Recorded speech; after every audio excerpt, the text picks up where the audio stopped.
This is the Stop Playing podcast with Sham and Shaka. I'm Sham. I'm Shaka. What's going on, Sham? Hey, Shaka. Just chilling on a Friday night. We back to Friday. Friday Night Lights. Yeah. Episode 105. Podcast vagabonds. All right, I got you. Yeah, I got you. No sirens yet. It's been a relatively quiet night, although the statistics with DC would tell you otherwise. It's not been a quiet year at all. So, judging by some of these numbers, I expect to hear some sirens soon, unfortunately. For good or for ill. And DC opened back up today. This morning. Mask mandate lifted, 100% capacity. I think there are very, very few exceptions, but for the most part, random regular activities, people go back, do what they're doing. Still not a system. Public health facilities definitely still need to wear masks. And also whatever businesses decide that they want people to wear masks when they enter their place of business, they have to abide by that. And good. Other than that, people just out here. I'm free to get COVID. Yes, you are. Yeah. And the business thing, that's what's going to cause the problems. That's what you're going to see. Mm-hmm. Yeah. Somebody already got attacked at a store in someplace in the South, I want to say. Mm. And they just straight up attacked them because they were trying to make them wear masks, and they said, "Yeah, yeah, yep." I think I might have heard something like that in Texas. Definitely. Matter of fact, one of my favorite governors, he's amongst many idiot ones, but Abbott said he's going to sue any business that tries to enforce mandates. I saw that. Good luck with that. Exactly. Like, what are you talking about, man? Talk about constitutional rights. And here we go with this. I guess I understand people want to use constitutional rights as an excuse for their behavior, but then they want to take away other people's constitutional rights in the process. Like they want to use it when it suits them. Right. But it don't suit them because it suits the other side too. So shut up. Yeah. No, definitely. But other than that, how's your week been? It's been pretty chill. For the most part. I did discuss on the last episode that I had a couple deaths in my family. Definitely. Mm-hmm. We had one service today, gonna have another one Sunday. We're splitting it Sunday and Monday. And then, so that's been happening. Nothing else really going on this week, aside from me watching a lot of TV. I was about to say, you've been involved in the news this week. Hey, Stop Playing Podcast family. There are weeks when I'm deep in the news and weeks when Sham is deep in the news. I was not deep in the news this week. I did a smattering of news, but Sham was deep into it. Yeah. A lot of y'all have been talking to her. Or at least I saw one person who talked to you. Yeah. You talk right back. Yeah. You got an appetite for that. I didn't even talk to you about that before the show, but yeah, I saw that earlier today. Actually, I was like, okay, nice response. Yeah, I gotta because I give zero fucks, so I have no qualms in responding to people. Like, okay, that's how you feel. Well, here's how I feel. It was a nice blinking response with a smile. I mean, what else can you say? It was the equivalent of when somebody blinks at you and smiles like, whatever. Have a nice day. Get out. It was the equivalent of cheers. Mm-hmm. Right. Have a nice day. Or my favorite. I'm going to pray for you. Yes. The Nancy Pelosi. Yes. I'm going to pray for you. Yeah. And, black people was saying that forever, but when she used it on the president of the United States, then it takes a whole nother level.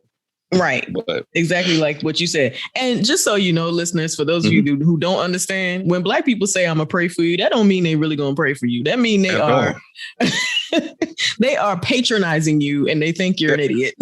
That is for real patronizing you. That's it. Matter of fact, you might want them to cuss you out before they say something like that, because that is a for real insult. That's like, you're not even worthy of my energy. I'm going to pray for you, keep it moving, and you're below me and beneath me. See you later.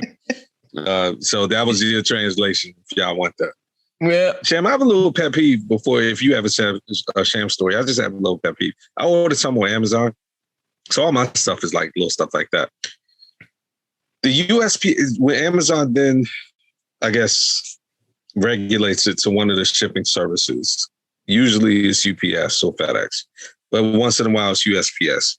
When it's USPS, apparently there's one hand doesn't talk to the other. So Amazon will straight up tell you something's delivered, and then like you walk outside like an idiot. No, and yeah, I know it wasn't stolen because I'm right here next to my door. And one time I just straight up called them and they were like, "Oh, it's USPS." Yeah, I mean we put that, but I mean it'll probably get that far. Yeah, so it's just it's at the center basically. Like that's all that means. It's like, oh, that's what's up. Yeah, for whatever reason, and it only happens with United States Postal Service. Yes. Like it'll say it was delivered to your house, but like you said, what it means is it was delivered to the post office, and the post office will get it to you whenever. I had to find that out the hard way because a couple years ago I was looking for something and it said delivered, and then it was at work, and the lady in the postal office in our firm, she said, "Yeah, that just means that the post office got it." I said, "Okay." Yeah, that's the way they say they have possession of it. You'll get it when you get it too. They're not even telling you when you're going to get it. Yeah. So I actually purchased a Bowflex bike. You're part of the cult? I mean, it's not Peloton, but it's not Peloton. It's a Bowflex bike. And honestly, I didn't know when, things were going to get lifted and stuff like that. And I was like, well, because even when I go outside in the quote unquote fresh air, I wear a mask because COVID is airborne. Get your life. So I was like, well, let me just get one of these because I'm not going to go outside and ride a bike because I'm still a little antsy. So I ordered it like almost 3 months ago, and I just got a notification that it shipped, and I'm going to get it on Wednesday. So I'm going to be keeping y'all up with my progress on how I feel about this thing. Keeping y'all up to date with all of that. Absolutely. Yeah, let's see if it gets there. Let's see. One note. This is the beginning of Sham's story. Hopefully it has a happy end. Because we want to know happy. Although unhappy endings do make for entertainment on the show. They absolutely do. But we don't want to do it at your expense. Sometimes let's just make it happy. Let's make it happy ending.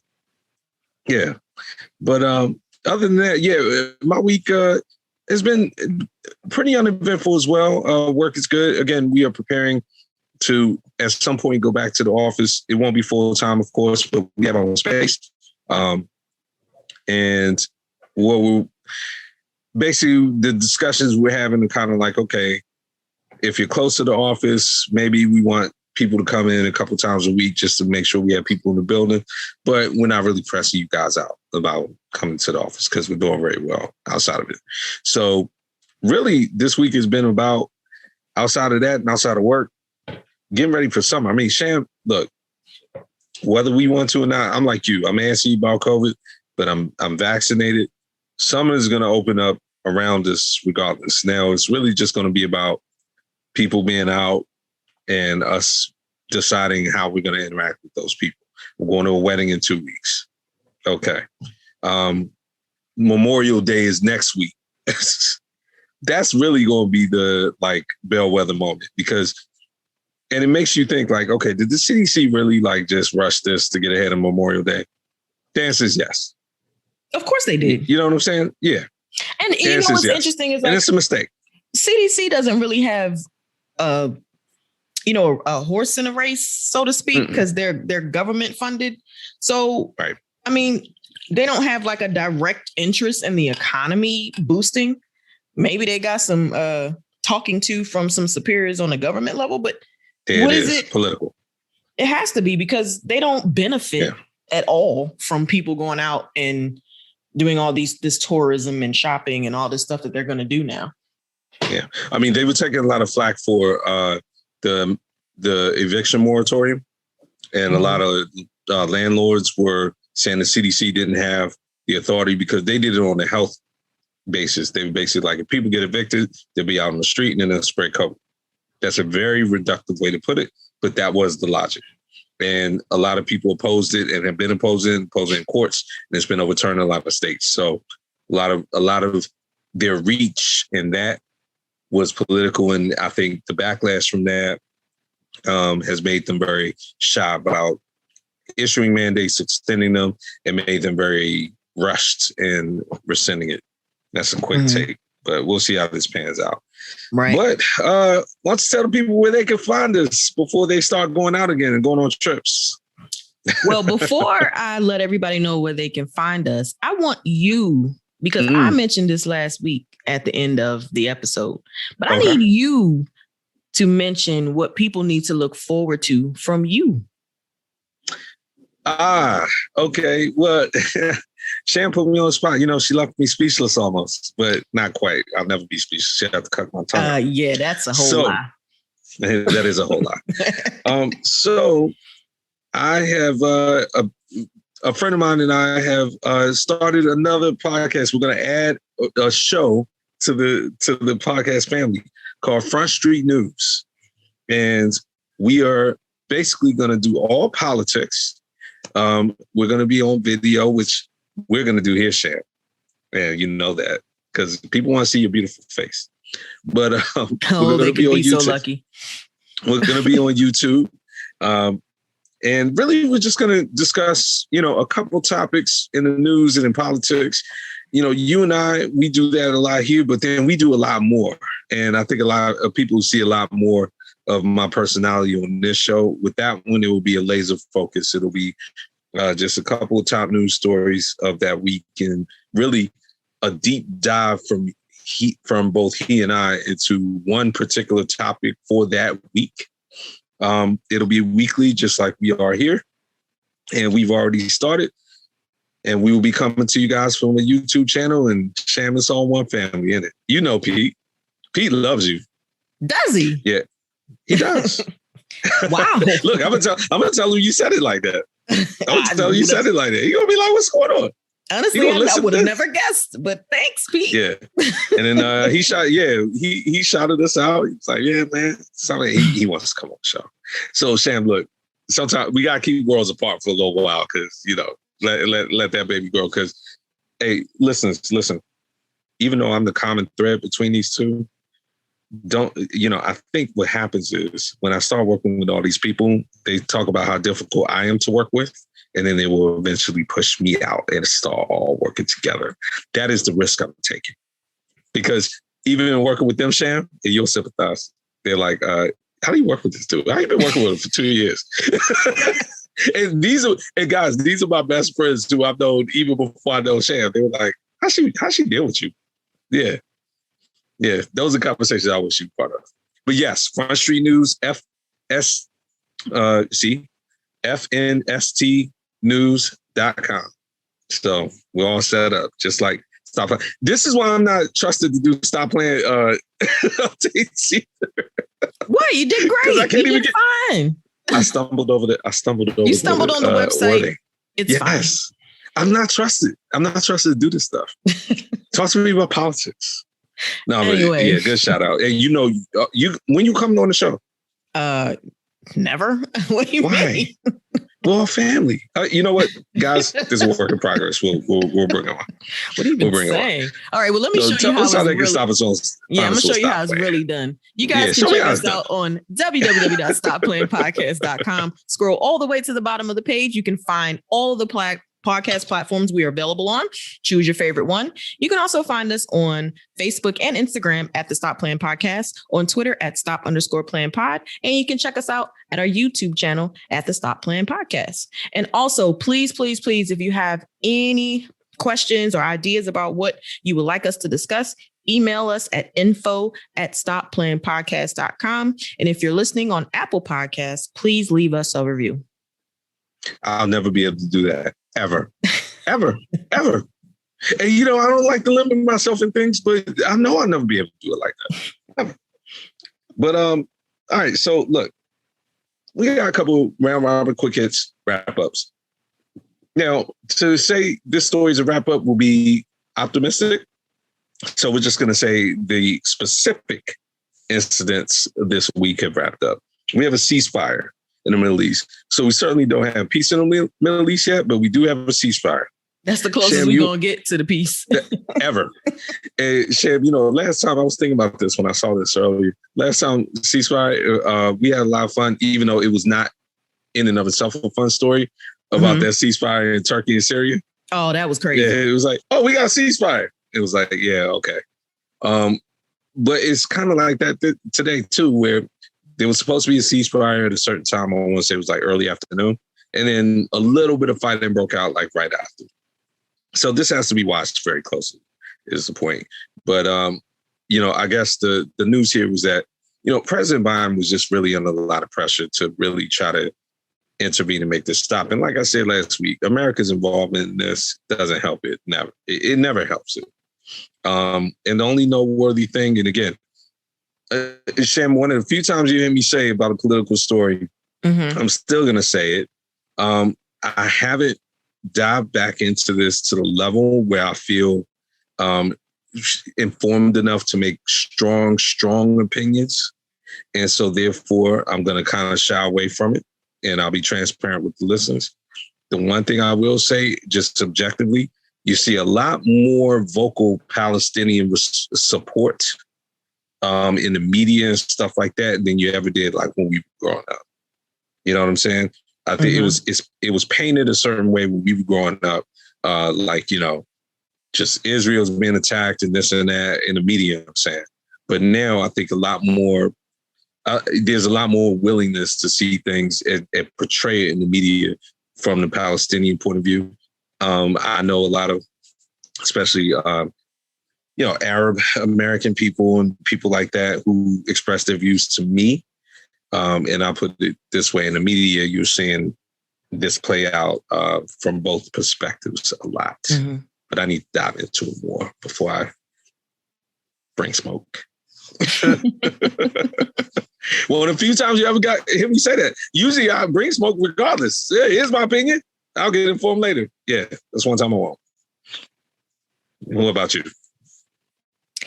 Yeah, you know how I think about things. It ain't a real ceasefire until folks over there can live a normal life and not have to worry about their homes or losing their families. So correct. So yeah, it's a nominal ceasefire. Like, we're gonna stop acting like we were acting this week, but really, it's like we're gonna calm a little bit more down. Yeah, until the world stops watching, and then we'll pick right back up. It's like the Baltimore City ceasefires. They stop homicide for like a day, and then they go right back to it. They got to make up for lost time. Yeah, I was alluding to earlier, Sham. Crime everywhere really is way back up, and it was up they during weren't the pandemic. On lockdown. They had to make up for lost time. Well, you see, here's the thing. It was up during the pandemic too, but now, like this summer, might be a huge problem. What was a different type of crime during the pandemic? Yes, I think. Yes. Yeah. But murders were up last year, all year, statistically. And I think now, to your point, like carjackings and stuff like that, like weird crimes were up. That's still gonna stay up, but like it's gonna be a lot of bad stuff.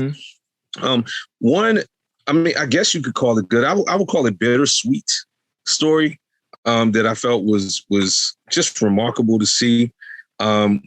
So, Sham, you and I we've talked about Black Wall Street in general. Yeah. There's sort of a new resurgence of it, especially digitally with banks and stuff like that. But also the Tulsa bombing and all that. We talked about Watchmen. So this week, there was testimony on Capitol Hill from one of the survivors of the bombing of Black Wall Street. And I mean, it was incredible. This lady is 107 years old, Violet, and I just had her name, but Viola Fletcher. Viola, excuse me, not Violet. And Miss Fletcher, me, as far as I'm concerned. I mean, gave spectacular testimony. It's spectacular in the sense of poignant. She had a statement. She was reading about it. She was talking about her memories of that day. She was talking about, I mean, she's 107. So this happened basically 100 years ago. And she was like, you know, she could still see the bodies in the street. She could still, in her mind, you know, smell the smell of smoke and burn. You know, she remembers the planes going overhead as they bombed the town. And I don't really get that choked up when watching something, but this was definitely emotional. To see someone is different, reading about it, or like I said, on Watchmen on HBO, they reenacted it. But to hear someone who was there at 107 years old recount it, that was great. That was incredible. And basically, she was like, look, we've been forgotten about this whole time. And they were talking about reparations. Yeah. Now, if we want to have a larger conversation about reparations to all the Black people in America, I mean, I'm here for it. But the point being, yes, that's complicated, but a specific incident like that, yeah. Her family and anybody else who's alive, apparently her brother is still alive too. He's 100. They need reparations. Period. I just want had you seen 40, that? I just want the 40 acres. I don't need the mule. 40 acres, that's like a grip. That's one of those promises. It's like, they're going to keep that. It's 40 acres is? Like, that's a lot. They will get at the Black people? Yeah, right. But anyway, I'm sorry. Go ahead. What's even more remarkable is that, you talk about Viola Fletcher being one of 107. Yeah. There were 2 other people there too, as well. Yeah. Her brother, who's 100. Right. And then another lady who's 106. They were all there in Washington, D.C. And this happened like 2 weeks after Miss Fletcher's 107th birthday. Like, yeah. It's amazing to have one person, but 3 to have been able to witness that. That's crazy. That's unheard of. And I just am so happy because, first of all, again, she was extremely clear, poignant testimony. And, people can walk around and try to deny something. Well, you can't deny that because she was right there. Mm-hmm. So, a lot of times we've heard a lot of talk about, racial history. And I forget the exact term they're trying to ban in schools now about teaching about racism, essentially, in America. And they don't want it in textbooks, they being a lot of racist white people. This is the kind of stuff. This is the kind of stuff where they would try to deny it or not have it in a history book. And it's like, well, here's what I witnessed. They barely had racism in textbooks before. Yeah, they don't. I mean, they still don't. Yeah, but anyway, so just great to hear that testimony, even though it was horrible testimony about what happened, but great that she could still be here to give it. So very happy about that. Now, again, something else horrible, but not a happy result at all. Sham, you want to take this one? Yeah, we're moving down to North Carolina. They've been in the news this week for some bad and for some good, I guess. So Andrew Brown, he was killed by police in Elizabeth City, North Carolina. I want to say it was at the end of April. A few days ago, the body cam footage was released and it showed that Mr. Brown was trying to escape the scene. What started as a house arrest warrant on drug charges. He tried to escape the scene. So he got into his car and he kind of did a forward, a back, and then a forward or whatever. And in the middle of that, he didn't hit any of the officers, but like kind of clipped them. And then they tried to say that he used his car as a weapon, right, and that the killing of him was justified because of that. And there was so much wrong with everything around this. So much wrong with everything about that. He actually had reached out of the vehicle and he didn't have a weapon or anything like that.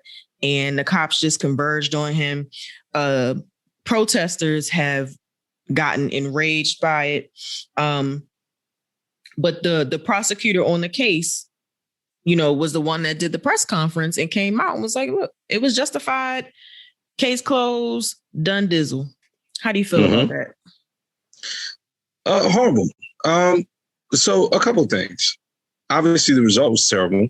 The games that they were playing about this leading up to that point, they being the authorities in North Carolina, or I'm sorry, where he was. And they will only release part of the tape.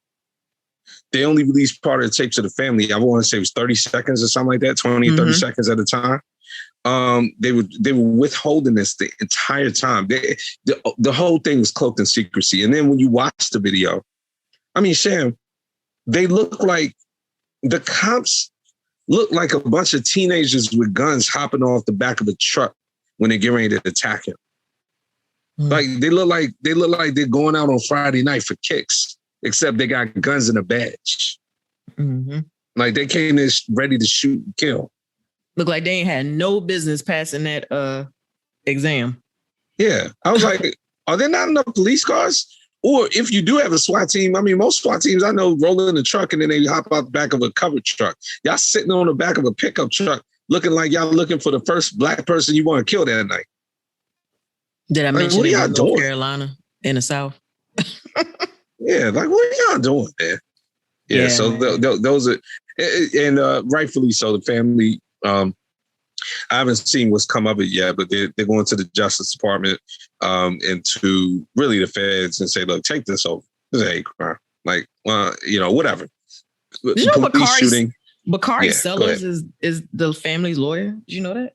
I did not know that. But, oh, no, you know what? I did because I saw him on an interview and I was very happy to see that. I was like, look at you taking cases. I thought you were just a talking head at this point.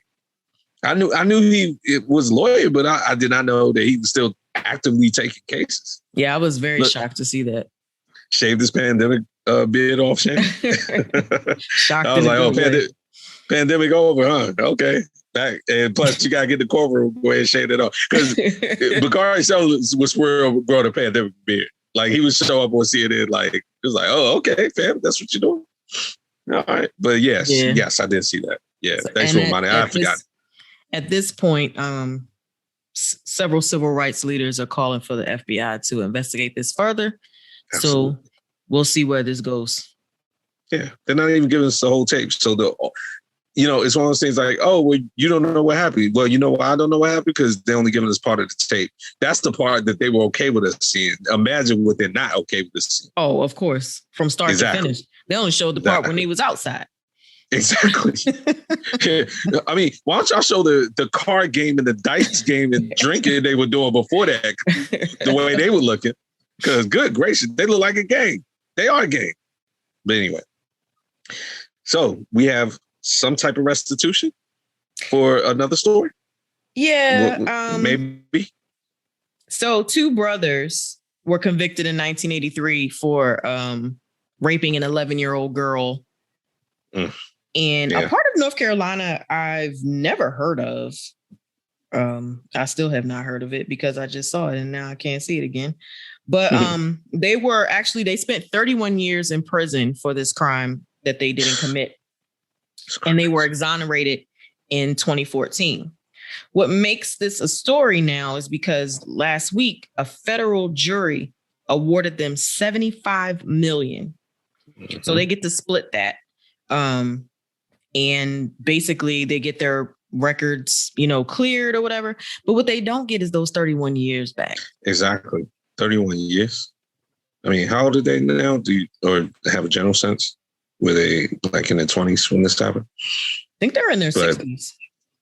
Okay, so they were in their 30s when this happened. So essentially, they missed their entire adulthood. Period. Mm-hmm. Yeah, like that's their whole life. Oh, great, they have money now. So what? They missed their entire life behind bars for something they didn't do. The world completely has changed. When they went in, it was Betamax. Now we don't even. I mean. You watch movies on your phone, and that's a reductive way of putting how the world has changed. Their whole lives were taken. No amount of money can pay it back. Oh yeah, you're right. Yeah, you think about it. In the 80s, Dude, 1983. In the 80s. Yes, they ain't even. Betamax. They ain't get to see CDs. They ain't get to see laser discs. None of that. No Walkman. They kept up with technology on how the TV was changed in the common room. Shoot, the last they saw was an 8-track, probably. No, I think they had cassettes in 1980. No, they had cassettes, I think. Yeah. Hey, look, we still there. We were playing with them. We know it. The crime was allegedly committed in Red Springs, North Carolina. And what's crazy, and you talk about, back then it was Betamax and all that stuff, but they only got, exonerated because of DNA. You know how important that is now, because back then they weren't trying to fool with it. They would have died in prison without DNA. So and they had, I think what I read was that they had death sentence penalties or whatever, but they were able to somehow like turn that, like get those commuted to life. When do you get a death penalty for a rape though? I don't, Oh no, in the South they definitely used to do that, especially in the South. Matter of fact, when you started saying that story, I was like, oh, raping an 11-year-old girl, I'm surprised they didn't get the death penalty. Especially they didn't get murdered in jail. Yeah, well, that too, but especially like legally, they would definitely used to give you the death penalty for, especially Black people. If they felt they did it, they would give them the chair for that. So imagine how many Black people fried before DNA came in the mix. So yeah, it's crazy. It's absolutely crazy. But honestly, before we move on, I really hope that they get to see that $31 million. Because you never seen those commercials where they're like they talk about structured settlements and stuff like that. Yeah. J.G. Wentworth. Yeah. I have a structured settlement, but I need cash now. Hey, look, during the pandemic, everybody sits at home all day. You see all the, one thing, and I'm glad we can laugh about something. And to your point, yes, I do hope they see it, because a lot of settlements are structured in odd ways. One thing I noticed during the pandemic, trash TV came up, and all the commercials that you saw during the pandemic were intended for the people who are at home all the time during normal times. Those are people who aren't working, structured settlement people. They give personal injury lawyers all day and all that kind of stuff, like all of that. The Medicaid commercials was what got me. Yes. They think only old people sitting at home right now. Joe Namath on here talking about. And the reason soap operas are called soap operas are because cleaning services would make their commercials during the day when the shows were happening, because they assumed housewives were at home cleaning up and needed to buy products. That's where the term soap opera came from. Heck yeah, Paul Mooney made a lot of money off of that. Exactly. And from that, the whole notion was you target people who are at home all day with like stuff that they care about. Yeah. Credit repair commercials, like all kinds of little like crazy niches in society. But those commercials like, yeah, right. Even the people who are working, they need structured settlement commercials too. So we gonna keep our commercials running. Yeah. But yeah, I hope they do get them. Yeah, I hope they do too. Because I mean, honestly, these states really can't. They don't have that kind of money, so they'll structure it over the years and stuff. And just to follow up to what we were saying earlier, one of them was 19 when this happened, so he's 50 now. So they're still fairly young. Correct. So hopefully, again, they get to see all of the money that they're getting. Yeah. Keep that lawyer. So ending on a funny story. I read up on this, but I'll let you lay it all the way out. Now, I love to find the weird stories. Now, Shaka. Yeah. How long do you think you may live? How long would you like to live? Given my family history, we actually have a little bit of longevity. So late 80s, early 90s. I'm shooting for the stars. I'm trying to be like Viola Fletcher and be over 100. Yeah, a husky would be awesome. But more importantly, what would you say would contribute to that longevity? Excellent diet. I would think primarily. So too. Maybe some exercise. Maybe Definitely. Not drink this scotch as much as I tend to drink. But according to Dexter Kruger, who is a 111-year-old Australian man. Australian, yeah. The secret to longevity is eating chicken brains once a day. Yes. Yeah. Specifically. Chicken brains. Yes. He cites that specifically. And I remember reading an article, but did he cite how he got put onto this? I don't remember seeing that. Maybe. Well, this is what his reasoning was. He said, look, I I eat chicken brains. Chickens have a head. And in there's a brain. And they are delicious little things. And there's only one bite. So he looking at it as an amuse-bouche. He like, look, let me just get that brain, pop it in there. I'm good. He looking at it as a straight up supplement. Well, look, it helps with controlling portions. I like the way he's talking about it. Like, look, you eat the brain, you're full. Okay. Right. So he doesn't overeat. So that's key.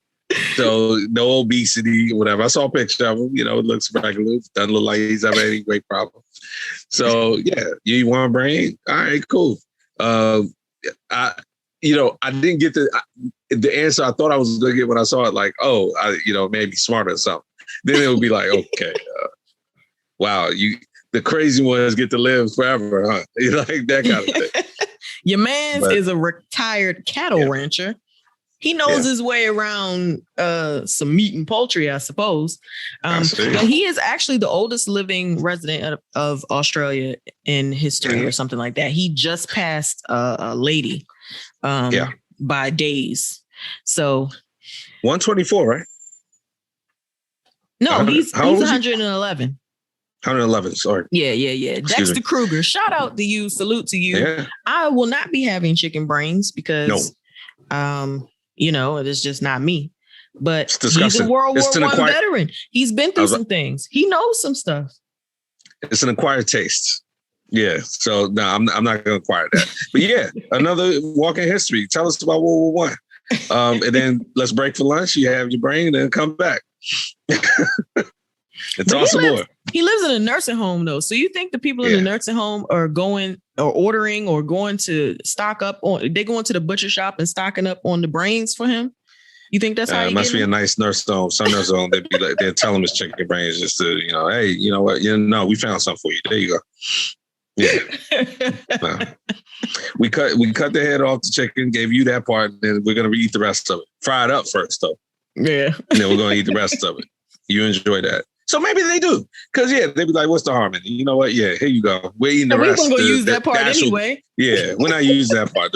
Yeah. We ate the eggs that the chicken produced for breakfast, and then we killed the rest of the chicken, gave it to you, and then ate the rest of it for lunch and dinner. Actually, you know what? Everybody's happy. They probably are giving it to them. Yeah. I just talked myself into it. But if you don't got anything else, that's all political world news we got for tape. Nice. I'm ready to get into some entertainment. Yeah, I am too. Sometimes we have to do this. This was a pretty big one. It's unfortunate, but we have an RFP. Why don't you lay this one out for us too? Yeah. Famed comedian Paul Mooney, he was known to write for Richard Pryor, and he was a spectacular guest on the Chappelle Show. And obviously he was a stand-up comedian for many years. Passed away this week at the age of 79. I didn't realize that he had, he passed away from a heart attack, but they also said that he had dementia of some sort. I didn't realize that either. Yeah. I thought I read that earlier this week, like his mind was going, but and we talked about him in a great deal a couple of years ago when we talked about Richard Pryor's son, and we kind of were not team Paul Mooney when we were talking about that. No. You had a lot of smoke for him when I'll put it this way. Well, no, keep on. Yeah. Yes. Yeah, you did. I mean, we were both kind of like, what's the point of this, when he came out and he talked about his son and some of the antics that were going on. But yeah, he was often referred to as the Godfather of comedy. Probably because Richard Pryor was the king or the father. So what are your thoughts about Paul Mooney? So, I'm glad you said all that, because my first thought when I saw it was, wow, well, last time we talked about, we're going to have to talk about this. And then the last time we did talk about this was that story. And I remember my spoke specifically being at the time, his defense, if you want to call it that, of the allegations that were leveled against him. So I don't even think, and this is a recurring theme of ours when there are allegations made. I know I do put a lot of stock into how people defend the allegation, like the first response.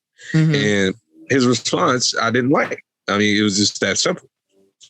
That said, so let me kind of put a pin in that and say, Paul Mooney, and I said it at the time, was a comedic giant. There's no other way to put it. You just said Godfather. I think that's appropriate.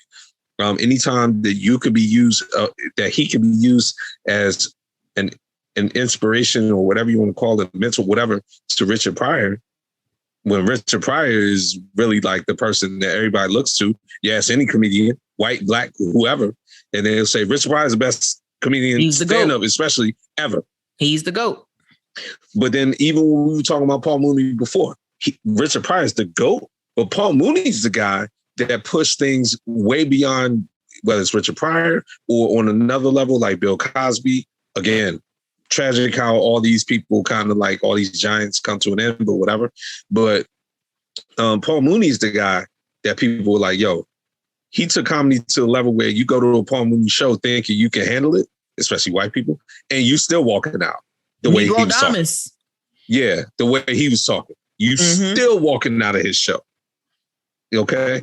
And so when you get that kind of respect and that kind of level, you talk about on the Chappelle shows, Dave Chappelle at this point, I think for our generation, when we get older, I think he will be looked at like Richard Pryor is looked at now. You know what I'm saying? Where he kind of transcended comedy and talked and went into social issues a lot. Chris Rock has gotten to that point. You know, that kind of thing. But back to Paul Mooney. So I wanted to show him proper respect. And I think we did even at the time.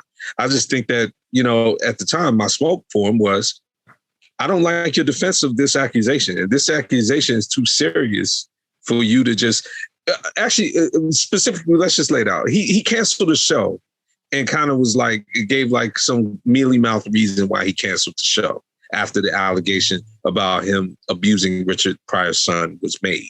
And I didn't like it. That being said, that doesn't take it away from anything in this life. It's an allegation. It's unfortunate that that's probably a lot of, especially people who didn't know and recognize Paul Mooney for what he was, will remember about him because people tend to remember the last thing. But I know your memory is better than that. My memory is better than that. And at this point, it's not going to get litigated. He's dead. Richard Pryor's dead. Now, Richard Pryor's son is still alive, but even at the time, he didn't really want to talk about it. So I doubt he'll talk about it now. And so that just kind of has to be left up in the air. And we can appreciate Paul Mooney and his career. I think I'll be transparent. You saw it first and posted on our page, and that was appropriate. We can honor Paul Mooney's life, just like Bill Cosby, just like anybody else. We can honor their life and honor their work and acknowledge that there were other things going on, and that's it. But a true giant, and anytime you can recognize, be recognized as an inspiration to Richard Pryor, it's like, you're a giant comedy, period. I mean, I look at them as Jordan and Pippen. Oh, wow. Really? I mean, yeah. I mean, so wait. They were winning together. Richard Pryor was winning with Paul Mooney. I look at it like so Paul Mooney's Pippen. Right.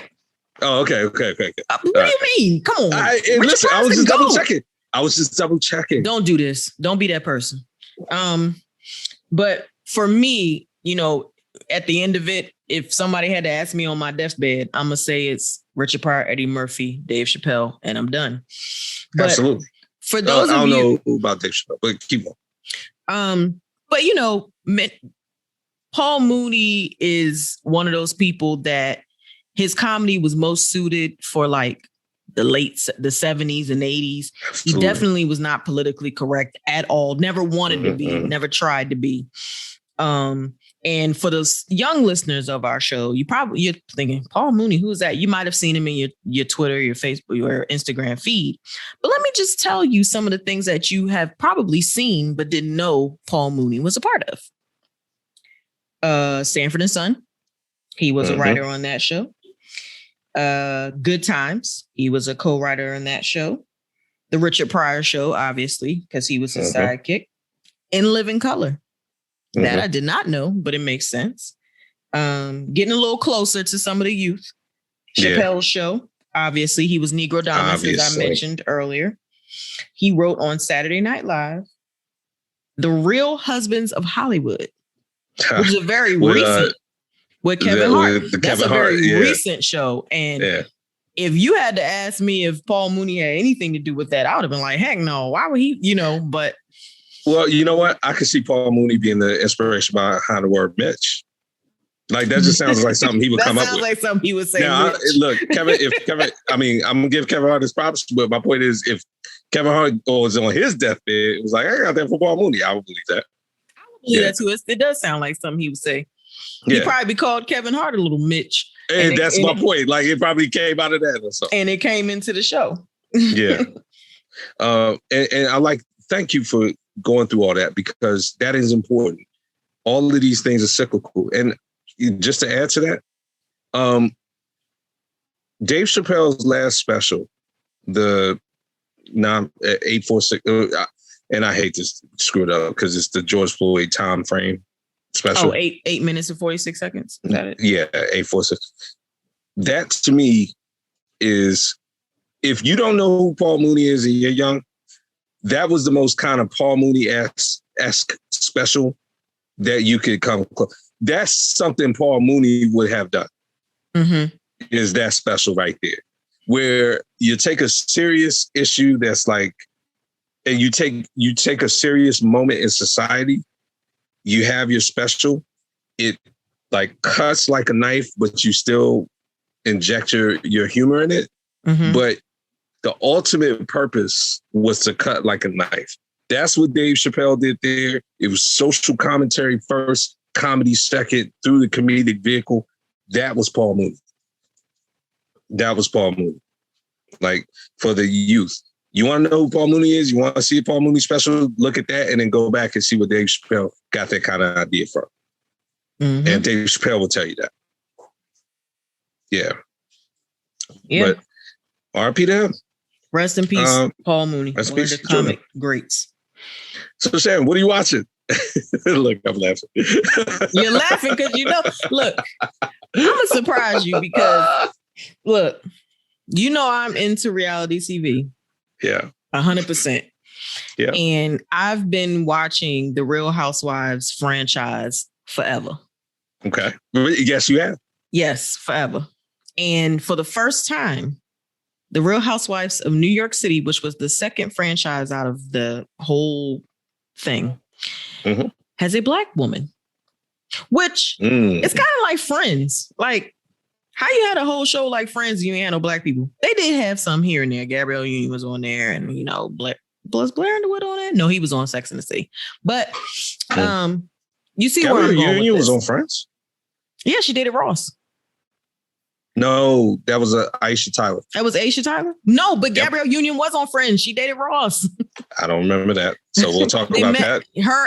Him and Joey met her outside on the street, and they were arguing about who was going to get to date her or something. But anyway. Okay. When we do our Friends reunion segment, which is coming soon, guys, then we'll rehash all that out. Go ahead. Yes, but but Aisha Tyler was on there as well. Okay, gotcha. Yeah. So Ebony K. Williams, who was a attorney. She she's a podcaster. She's a political correspondent. She used to have a show on Fox News. She's in her late 30s, gorgeous woman. She's known more for her hosting and her political opinions and her activism more so than being an attorney. She's now the first Black person or woman casted on the Real Housewives of New York City. She doesn't disappoint so far. She is not playing games with these old white silly heifers. I mean, look, is the cussing out quotient higher than normal? But you know what she does it? She does not. See, this is the thing about... I'm talking about drama quotient. I'm sorry. Well, I know what you're saying. Yeah. And you know how like people automatically like stereotype Black women as angry and mean and loud and all this kind of stuff? Yeah. Yeah. I mean, she cuts them down with the smallest voice and the biggest words. It is the best. So I've been enjoying her so far on the show. I feel Good. like at some point she's gonna lose it, but you know, it is what it is. I hope not. I hope it's like that the whole time. I hope she drives those Karens to lose it and looks like whatever the adult in the room. Oh, she already looks like the adult in the room. She already does. And my point is, those heifers been 3 sheets, 10 sheets, 12 sheets to the wind for seasons. So they already out here looking a whole fool. But I'm glad that she didn't walk in acquiescing to the foolishness. She walking in like, I'm here and y'all look crazy. Awesome. Also, the Real Housewives of Beverly Hills, last year, they added Garcelle Beauvais as their first Black cast member. And this year they have an Asian cast member. And that's the first time they've done that. And her name is Crystal, I believe, but she is everything. She came in with the shade. And for name dropping's sake, she was like, oh yeah, my husband was the director of The Lion King. Boom. That's all you got to say. Yeah. This dude is a whole legend. Yeah. The 1994 original Lion King. He was the animated cartoon. Director. Not the play that everyone that came out 2 years ago. That everyone's trying to copy. Although Brandon Dixon was in one of the best renditions of that. Shout out to Brandon. So no shade there. But like everything that all y'all husbands grew up to and wives and all of us grew up to. Yeah, he directed that. That's what's up though. Nice. Okay. So you are watching something. Yeah, it just started this week. So I'm a little excited about that. Nice. Crystal Kung Minkoff. Her husband is a whole legend. Okay. But other than that, though, I mean, it's kind of an odd time, right? Because it's finales. You already talked about some series finales and also season finales. It is finale time, mid-May. So stuff got renewed. You talked about that last week. Any news about shows getting canceled or anything like that? You kind of went through that last week, but any new stuff? I just learned this week that Blackish is going to do their 8th and final season next season. And again, that's time. We talked about this pre-show. They've had a great run. I think they have been an excellent representative of what, a good, wholesome Black show should be about. Yeah. They've tackled topics. They've gotten into real issues. And they've done it in a clever and funny way. I give Kenya Barris a lot of credit for what he's been able to do with that show. Although his own show, Black as Fuck, on Netflix is horrible.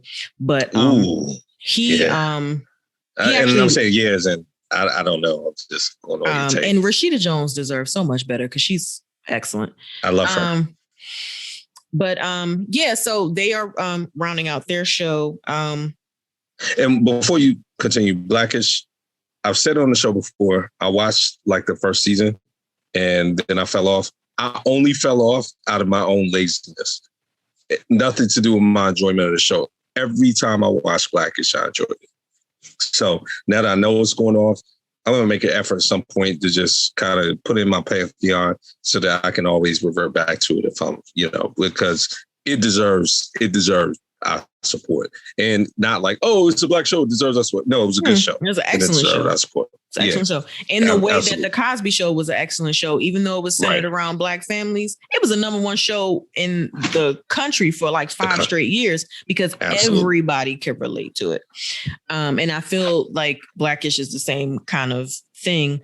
So a show that I had talked to you about earlier that, you never really got into, but I implored you to watch is Big Sky.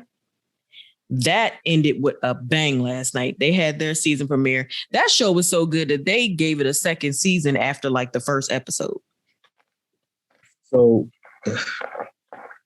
remind me about Big Sky. I know you employ is a strong word, but I know you mentioned shows before, and sometimes I conflate them. So can you lay out to me again about Big Sky? I promise I won't. Big Sky was the one that's based in Montana. And it's the 2 female private investigators who are tracking a sex trafficking ring.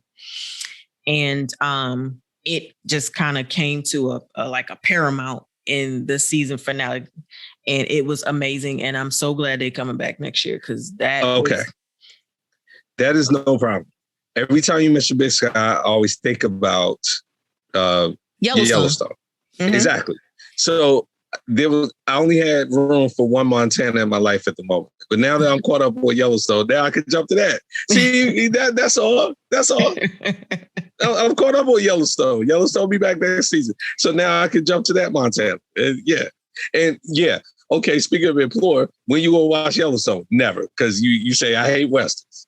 Exactly. It's not even a Western. It's not even a Western. And every time you talk about Big Sky, I try to link it to Yellowstone to tell you it's about Montana. It's not, but it's not. See, this show is not necessarily about. I know Montana. It's not about Montana. Happens in Montana, and that's how Yellowstone is. Anyway, I'm gonna watch Big Sky. All right, I'm in it. And before you get into what you're watching, I just have to mention that Jesse Williams made his exit from Grey's Anatomy. His last episode was last night, and he's moving on. How long was he on there? Oh God, I think he was at least 8 seasons. I mean, Grey's Anatomy been on for 100 seasons, so he had to be on not as long as Law and Order though. I was about to say, you made this comment last week about people complain or like I don't want to hear that about how long Grey's Anatomy been on. Here's the difference. Law and Order SVU, just like the other Law and Order, is a procedural. So by definition, they got the same characters, but like it doesn't really have like a continuous plot string. So you can run it forever. You know what I'm saying? And people, SVU, as us stapler heads have come to prove, people do come for some of the characters, yes. But the point is, the characters don't really matter. You can change them in and out. It doesn't matter. We're not here for them. We're here for, seeing people get killed and locked up. Oh, God. He was on there for 12 seasons and he made his exit. His last episode was last night. So, okay. I wonder what his news endeavors are. I remember when he was like the big thing. Everybody was after his humanitarian speech at the BET Awards. That was his big moment. So his last episode was last night. Now I know sometimes with Grey's Anatomy they kill people off. Was he able to walk out of the hospital? He left to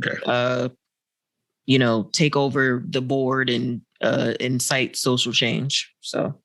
Oh, okay. Yeah, he probably wrote that in. Make my character a social justice warrior. Thanks. Right. I'm leaving. Pretty much.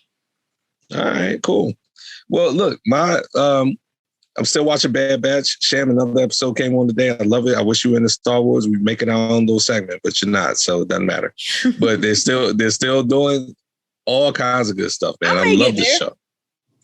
I think you would like this show. You don't even really, the thing about the Star Wars universe at this point, you don't have to watch the movies. They just give you independent stuff. Yeah, and George Lucas ain't there no more. He just, Exactly. And they give you Easter eggs. So it's like, if you're into Star Wars, they'll give you enough to make it an Easter egg. If you're not, you don't know what you missed anyway. So you could just enjoy the program. So it's good. It's good stuff. Now, Sham, I was telling you before the show, one thing I started watching tonight was Godfather of Harlem, which I've been teasing on the show, talking about epics.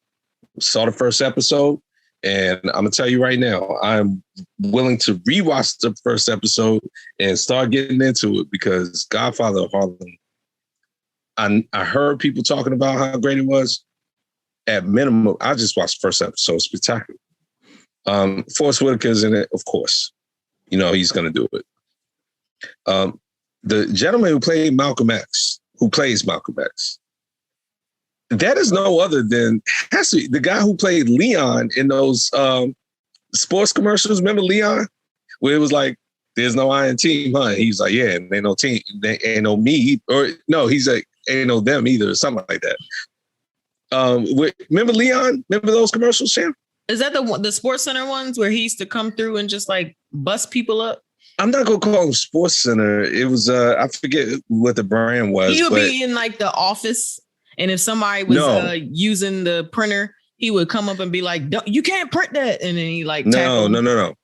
Leon was like the quintessential, and I think it was around when T.O. was doing all that stuff. He was the quintessential like selfish athlete. So I believe the first one was like he was light skinned, he was the receiver, whatever, and they were like they were interviewing him after a game. And they were like, so what happened out there? He was like, yeah, well, I can't do this by myself. Yeah, I had 10 receptions and 100 yards. We lost about 14. I need some help. And looked at the camera like, I need some help. They were like, it is a Budweiser commercial. And my new shadow producer just helped me out on that. It was a Budweiser commercial. Yeah, I don't remember that. Keep going. Yeah. But anyway, he plays Malcolm X.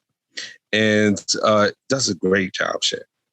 Now, it's not Denzel yet, because, nobody does Malcolm X like Denzel. But the point is, for the purpose of the show. And my guy from Law and Order, Criminal Intent, Vincent D'Onofrio, plays Vincent the Chin Gigante. So it's a period piece. It's based in the 60s in Harlem. It's great. I know I use spectacular a lot, but so it loses luster when I keep saying it. Yeah, everything is spectacular to you. Yeah, well, everything I like. Yeah. Nah, but it's very good. It's very good. So I'm very excited about that. And Law and Order. We talked about it last week. Organized Crime had its finale. Benson told Stabler Stabler told Benson he loved her. I talked about that last week. I don't want them to do this. I really don't. But they're gonna do it. So that's that for what we're watching now. Sham, you posted this, or we posted this on the page based on something that's happening this week that everyone's been talking about. So what we got for reveal? So it was announced this week that Billy Porter, a fashion icon and star of the FX series Pose, has been living with HIV for 14 years.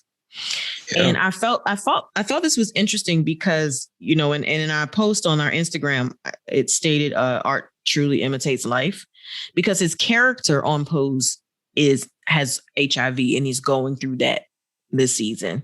And so he truly knows what that feels like, and can actually put all of his emotions into it. And I think, and he is the first Emmy winner of I think LGBTQ Emmy winner or something like it was. Really? Or Black LGBTQ Emmy. Okay, yeah. Something like probably that. Probably a niche. Yeah, it's probably a niche. It's like a niche thing. So, and I don't know his work a lot, but I do enjoy him in like interviews, and I enjoyed his Emmy acceptance speech. And, I enjoy when I see him out and about at different things. My hairstylist has been trying to get me to watch Pose for like 2 years. I'm going to get into it.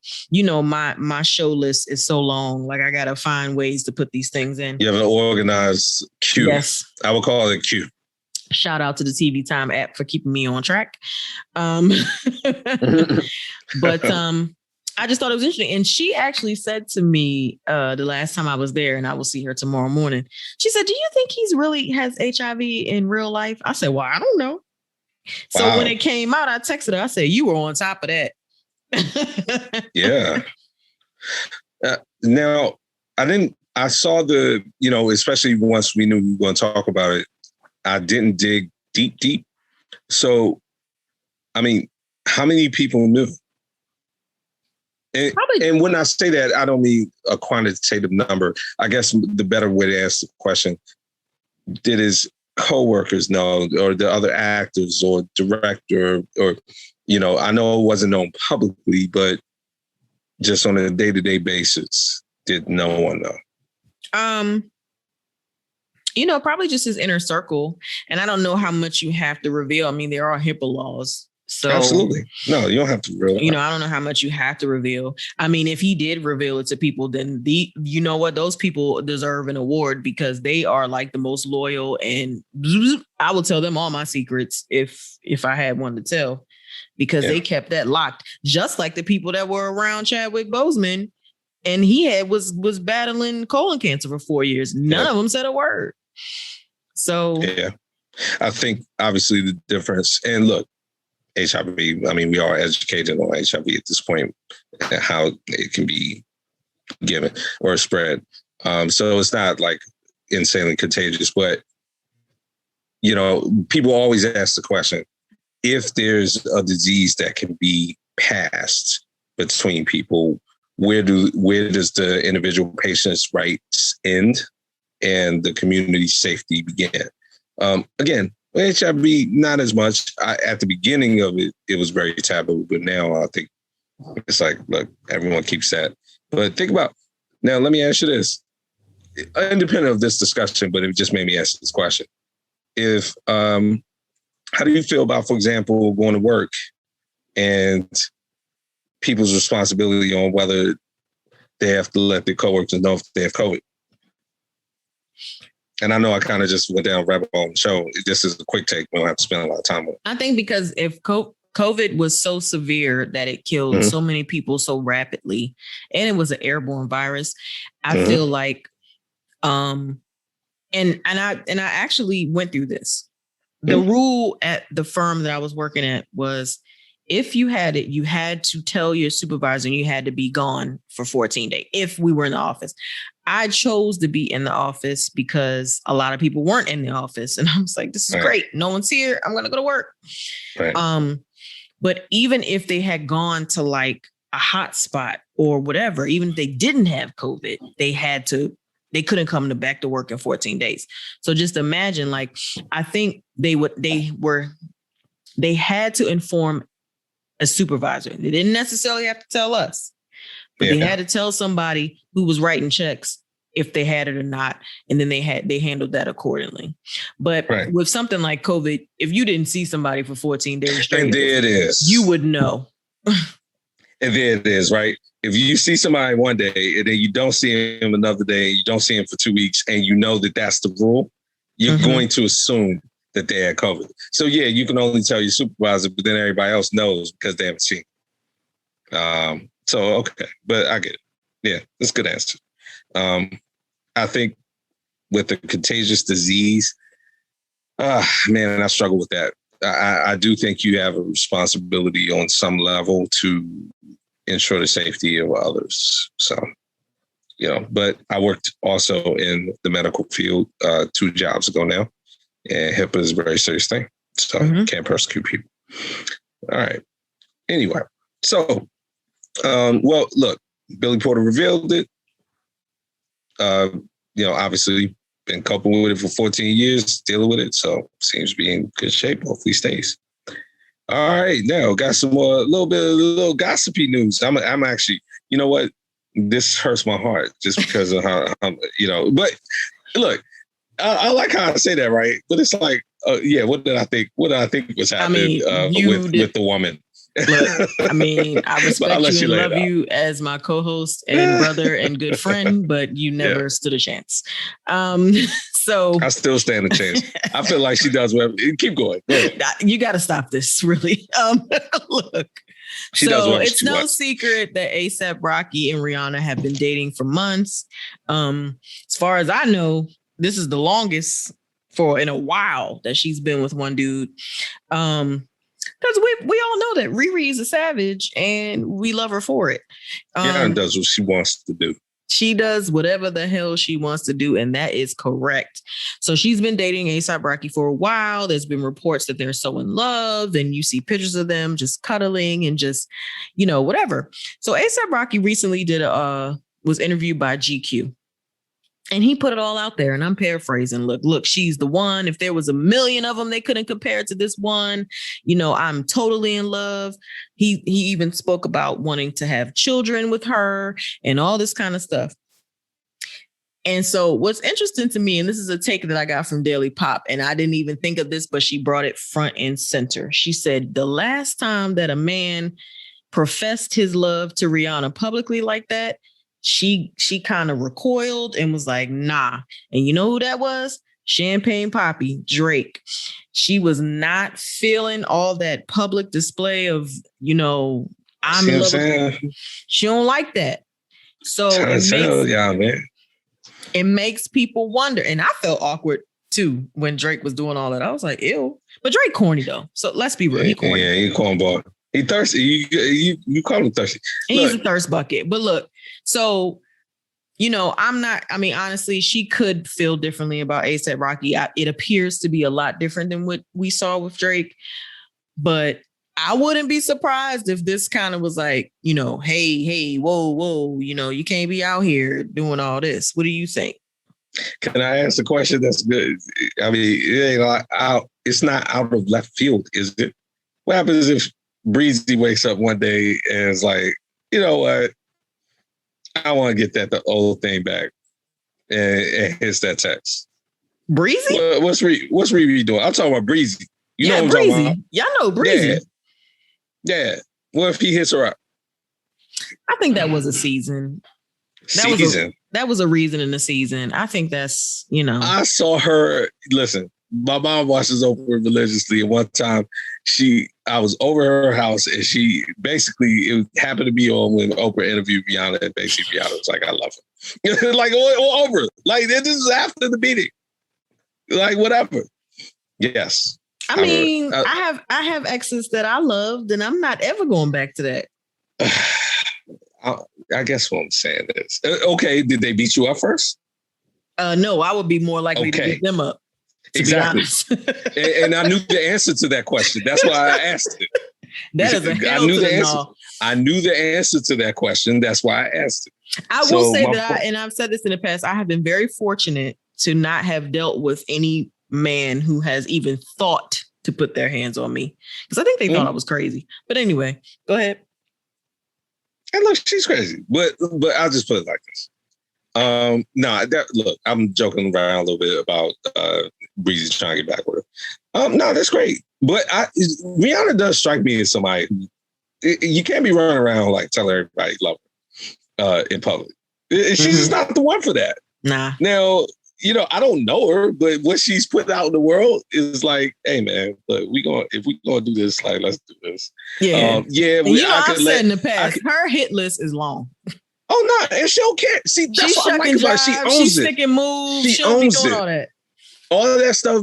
When women be talking about, why is it that guys can go around and do all this and screw women left and right, and when women do it, we're called hosts. Yeah, Reed's like, I don't know who y'all talking about and what y'all get ashamed of. I go, Rihanna treats guys like most women complain about guys treating women. Yeah, but nobody really ever judges her for it, but they judge other women. But that's the point. But you know why? Because of how she carries it. She basically is like, oh yeah, I screwed him. So what?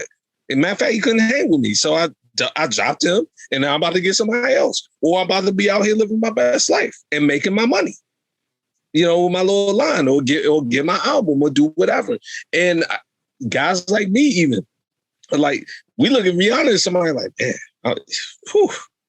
I mean, she's pretty and all that, but it's like, man, the way she carries it, like, it makes it even more, it makes her more attractive. And to women, it's like, she should be an inspiration. Like, look, man, I can go out and do what I want. And I dare somebody to walk up to Rihanna and be like, you be out here, like, just doing whatever. I mean, you kind of loose. I mean, she would destroy you. Yeah, her clapback game she would destroy you. Is unparamount. Right. She would destroy, and people know that. So that's why they don't cross me out. They're not going. You know what I'm saying? And so that's my point. Like, and so when you're dealing with somebody like that, if y'all are, kicking it, I mean, look, man, if the man's in love, he's in love. I mean, the heart wants what the heart wants.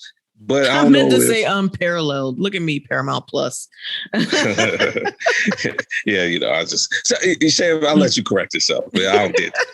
But it's one of those things like if she, if y'all are kicking in, y'all have a good time, leave it like that. And I think she will be like, there's no need to give interviews and do all that. We will let ourselves be photographed from time to time, and people know we kicking it. But other than that, like, tell me you love me and that's it. Forget it. So I'm with you. That might be, a little bit of a bad move, but hey, look, I hope the best for him. In all seriousness, Sham, you say I don't got a chance. I ain't really worried about Rihanna. I'm focused on Sunday. That's, so that's Rihanna, Riri. Listen, you had your chance. I'm Masende is a character. Yeah. Natalie Emmanuel. Natalie Emmanuel. Fine. I mean, look, I don't know Rihanna's last name. I mean, if we want to start getting Robin. Her name is Robin Fenty. Yeah, exactly. See, there you go. So Rihanna's her middle name, as far as I know. Exactly. So if we want to start getting technical, did the listeners and you and everybody else know who I was talking about when I said Miss Sunday? Yes. No. So we're good. They probably don't know her real name either. Well, you did because you named the actress. Well, that's me. That's random. I always know random shit like that. So that's not saying much. You're right. Nobody know who Miss Sunday was because nobody watched Game of Thrones. You ready or what? Like, come on. You're right. Who's Miss Sunday? Yeah, some random show, I guess. No, real talk. They probably know her character name more than they know her real name. I mean, definitely. That's what she talks about all the time. She's like racist. Nobody know who I really am. She was also in Fast and the Furious. Was about to be. Is. That's all she did. That's all she's doing. Advertise. Yeah, guys, she is still alive. Her head's not been cut off from the sea. She has a whole sitcom on Hulu. What are you talking about? I know. And had one on Quibi or whatever when we talked about it. Anyway, transitioning on to white privilege. So Shaka.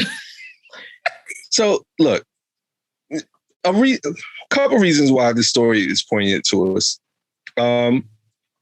Sham, Joe Rogan this week came out and said that, and I'm paraphrasing, but basically cancel culture has made it so that a straight white man should be scared to go outside for fear of being canceled. Woke culture. Woke culture is going to cancel straight white males. Now, a couple of things to keep in mind. Number one, I mean, the statement on his face from any white male would be absolutely ridiculous. Okay? Everybody knows that. Joe Rogan has by far the most successful. You and I are podcasters. We are in the podcast industry. Mm-hmm. The Joe Rogan podcast is by far the number one podcast ever, period. I want to know how he got there because that is insane. Right. Yeah. So he's the one, his podcast is what podcasters look at to be like, we want to get to that point. Mm-hmm. Okay. So that's why I was like, yo, you know what? This is our industry. And like the person at the front now, granted, yeah, I'm like you. It's like, yeah, I listened to a show for like 2 seconds. Like, what are you talking about? But he's very smart in the sense that he got into it at the right time. He started his podcast when really podcasting was not a big thing yet. He got it on the ground floor, and he cross-sectioned a lot of things that were blown up. He's big into MMA and all that kind of stuff. So he talks about that kind of stuff. Talks about sports. He had just hosted on Fear Factor. What was that? Fear Factor. Thank you. I didn't even realize that was the same guy. Oh yeah, it's definitely like night and day. Oh yeah, Joe Rogan been around. He was on sitcoms. He was on news radio. And on NBC. Yeah, you know TV. So yeah, so he's been around for a long time.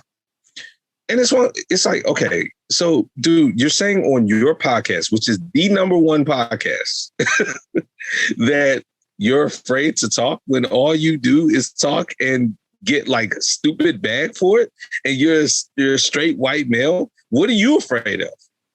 In the country that was built and created and made for straight white males? Yeah, you will never get canceled. That's like canceling America. It will never get. America was made specifically for you. Like, what are you talking about, fam?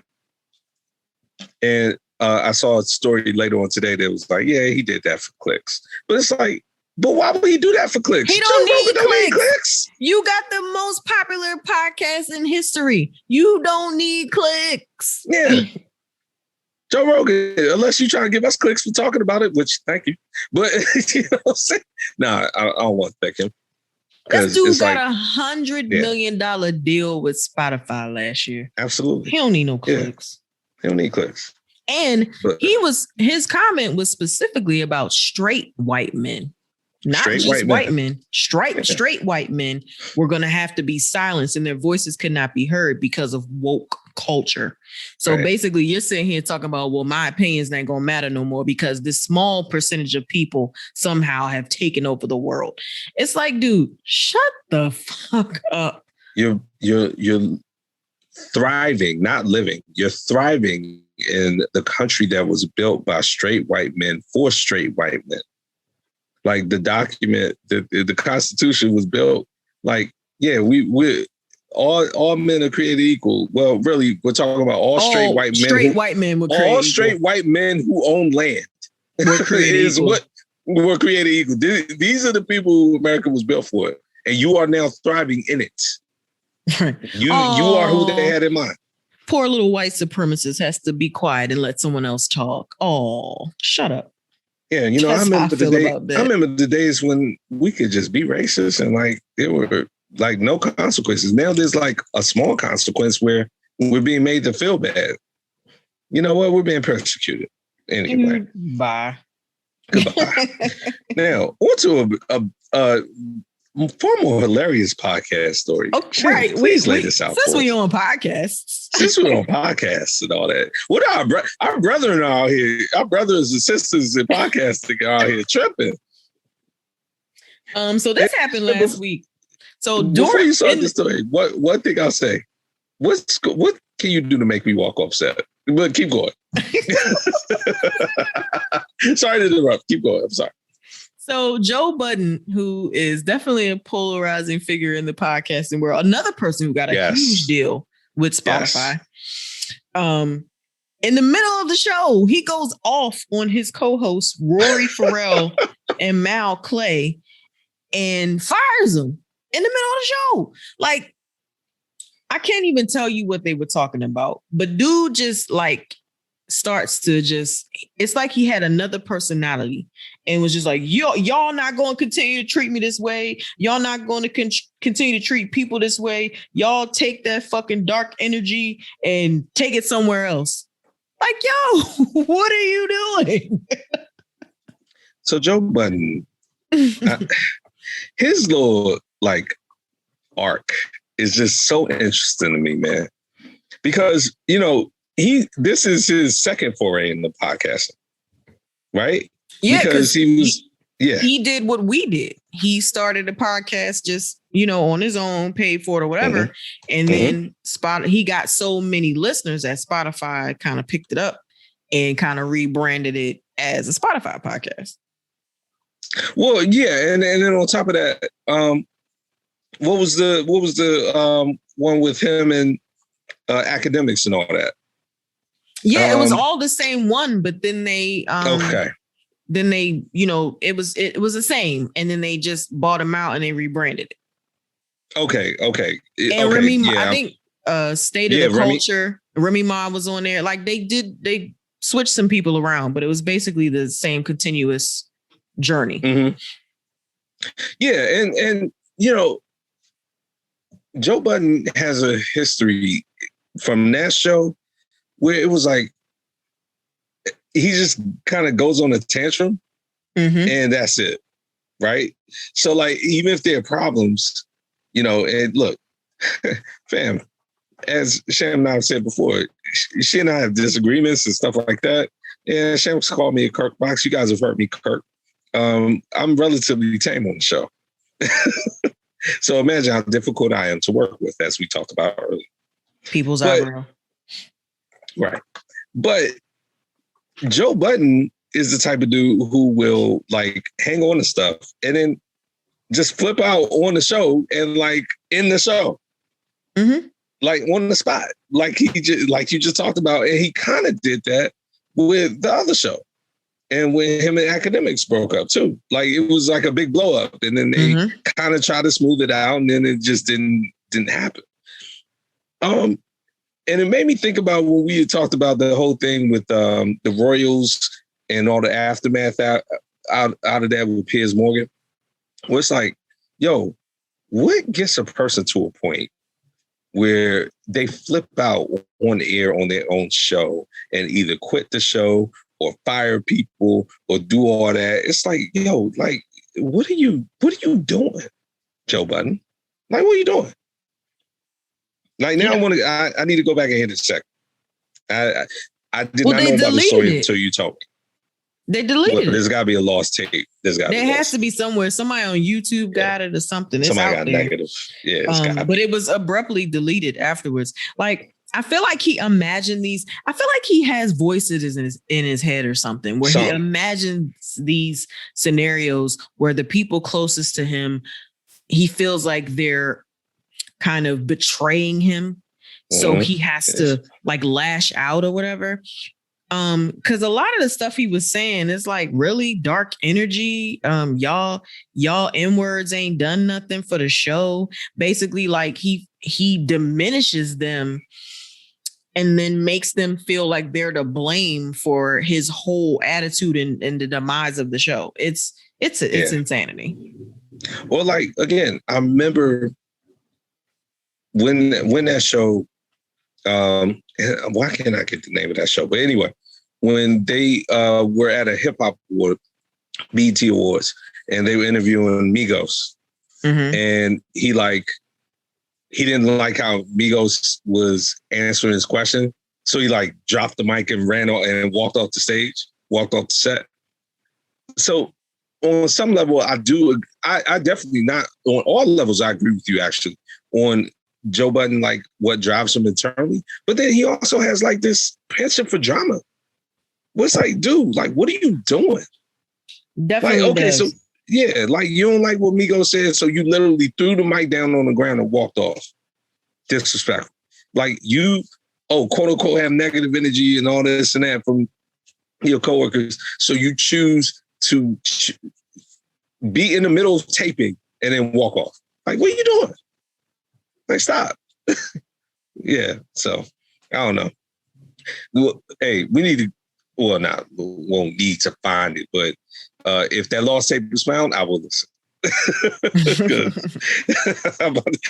Listen, I'll stop what I'm doing. That's like I'm working and all that. Like, whoa, okay, let me put my laptop down. Yeah, that'll work. Yeah, so we, Joe Budden gonna stay in the news because that's what he does. He stays there. Yeah. But before we round out the entertainment section and roll into some sports, we got something that dropped in our lap a couple hours before we started recording. Oh my God. Yes. Thank you. Russell Simmons is suing his ex-wife, Kimora Lee Simmons, for allegedly stealing stocks to pay her husband's bail fees. Now, her current husband, Tim Leisner, and I believe it's his husband number 3. Actually, Jaimin Hansu, they were not legally married in the United States. But so this would be husband number 2, I guess. Tim Leisner, he pleaded guilty to money laundering in 2018. And he paid $44 million to avoid jail time.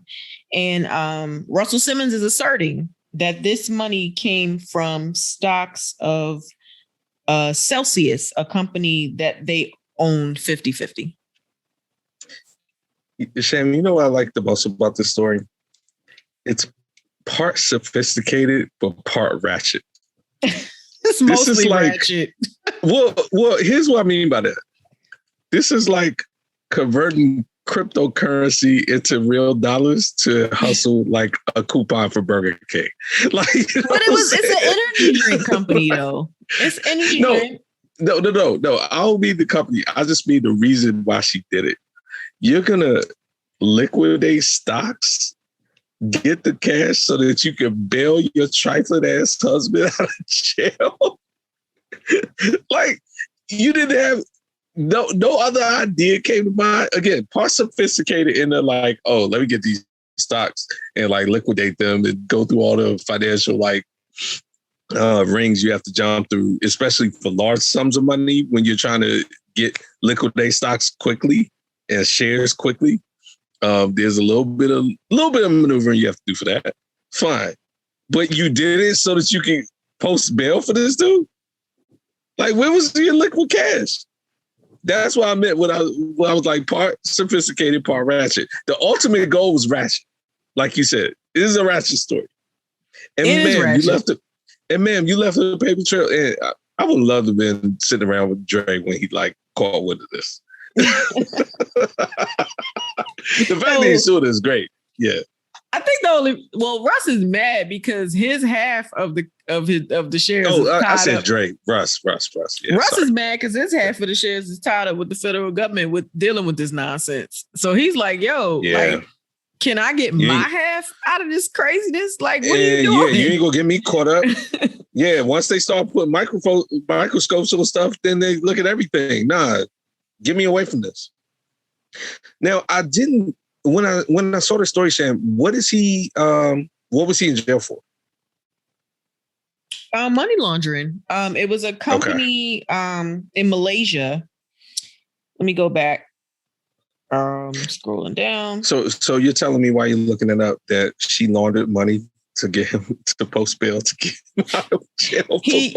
So he pleaded guilty to criminal conspiracy to commit money laundering for the theft of billions of dollars from a Malaysian wealth fund in 2018. Wow. He agreed to forfeit nearly $44 million to avoid jail time. So this shit ain't even over. Because if he laundered billions, then there's some restitution that has to happen. So he didn't already put up like a small deposit. That's all he done. So your partner gets put in jail for. I'm your husband. I'm bringing it to the real world level. Your husband gets put in jail for bank robbery. You're gonna rob a bank to get his bail money. She's laundering money. She's laundering money. This is even better. Your new husband gets. You need to rob a bank for your new husband, but the bank was owned by your owned by your old husband, right? Yeah, or just ratchet like, yo, show up to your old husband's house like, hey, can I come in and use the bathroom real quick and steal all his money? Then walk out like I need the bail money. Oh my God, yo, hey, Miss Simmons, look. Allegations, but this sounds too good to be. This sounds too bad not to be true. I'll put it that way. Yo, this is crazy. It's messy as heck. I am looking forward to how this plays out. Thank you for remembering that. I almost forgot. So, you ready to get to some sports? Always. We got some good sports going. But let's start with ratchetness for real. Sham. You know what? All these stories we just talked about, right? And they're so important. But if an alien landed on planet Earth after this thing happened on social media, especially Black social media, you would have thought this was the most important thing all week. Let's go. So look, we've been talking about podcasts all night. Yes. Podcast because of problems. One of the most popular podcasts out there right now is called All the Smoke, and it stars Matt Barnes and Steven Jackson, former NBA players, as co-hosts. And look, it is appropriately named because they want all the smoke. And if you know anything about these two players, they gave zero fucks and did whatever the hell they wanted to do while they were playing in the NBA. So this is no surprise that they do the same thing outside of the court. So they had Gilbert Arenas on the show in their most recent episode, and he spoke about his time playing with Kwame Brown. And so for those of you that don't know, and this is very close to the DMV because Kwame Brown was drafted by the Washington Wizards in 2001. And why that's important is because Michael Jordan was the VP of basketball operations, and he was heavy-handed in drafting Kwame Brown. And what Gilbert Arenas was saying was by the time he got there, Kwame Brown was so damaged by what Michael Jordan had done to him. He was basically like, imagine you coming to a team where your idol is the VP of basketball operations and he bullies you every day. Yeah. And Gilbert was basically like, by the time I got there, he was broken and he wasn't a decent player. And I'm paraphrasing and all that. So Kwame Brown didn't take, he took a little bit of issue. Didn't take time kindly to that. Yeah. So he basically took it as though Gilbert Arenas was coming for him. And he was just basically like, I'm confused why these cats keep talking about me. He claimed that Gilbert Arenas took millions from him And he called Matt Barnes fake and Steven Jackson's fake. And he said something about disrespecting a grown man and then playing victim. And y'all N-words got the wrong end of the stories and all this stuff. Like, he just went on a rant about how they are just criticizing him and downing him and all that kind of stuff. Whatever. So, okay. Did you watch this? He said that Michael Jordan never brought him to tears. And that's what Gilbert Arenas was asserting, that Michael Jordan made him cry. But he took big issue with the fact that he said that Michael Jordan made him cry. And he was very adamant that he did not. And no, I did not see it. But I will tell you this, Matt Barnes wants all the smoke, and he's calling out Kwame Brown and wants him to come on the show. We'll see how that happens. Okay, now, okay. So I'm glad you added that part. We'll suss that out in a second. Sham, I watched this video. And you described it accurately in terms of the nuts and bolts of what was said and what happened. But as with most videos, to see it is a different thing. Mm-hmm. I think you got to see it to appreciate the energy Kwame Brown was bringing to it. To say he didn't appreciate it is an understatement. This was a Kirk. This video was 8 minutes long. Sham, just to set the scene for you, he basically was at a hookah bar. Or I'll put this, he had a hookah there because in the middle of like ranting, he would sit there and puff the hookah and then like continue. He looked like he in an office. Well, if the office had a damn hookah thing, that's fine. But he wasn't in no damn office because he was at a bar. He was at a table. And yeah, he was, I'm not going to say he was lit. I mean, he seemed coherent. He was just smoking hookah and all that. And he would like take a puff here and there and he would rant and do all this stuff. Look, that's the most I've ever listened. This has kind of a special kind of connection with me because, I mean, I'm a Wizards fan. I remember when Kwame Brown was drafted. I remember when Michael Jordan was here. I know Gilbert Arenas, all of that. So to see Kwame Brown act like this, especially at this stage, when he barely talked, when he was, and rightfully so, he was young, and he just doesn't seem like a guy who likes to talk a lot. This really touched his nerve. Mm-hmm. This really got under his skin. He called Gilbert Arenas Becky with the good hair, didn't he? I mean, no, he was talking about Matt Barnes. He was talking about Matt Barnes and telling him to pull his pants up and stuff. So he starts out by talking about Matt Barnes and talking about his light skin and how basically like Matt Barnes is basically what he said was Matt Barnes goes out there and tries to be a tough guy because he has a complex about being light skinned and looked at as soft. Right. And I'm saying that way more politely than he said it. Oh no, he was. But that was the gist. But he was in it. But I never looked at Matt Barnes as soft. I think he would crush somebody. Okay, well, I put it like this. You know how you said, he wants all the smoke he had on the podcast? Yeah, what I meant to kind of put an addendum on, he said he had more on the podcast, but Matt Barnes not as much, but definitely Steven Jackson and Gilbert Arenas immediately apologized on how they were talking about Gilbert Arenas, Kwame Brown, as he was going on his rant, because his rant was on camera, it was on live.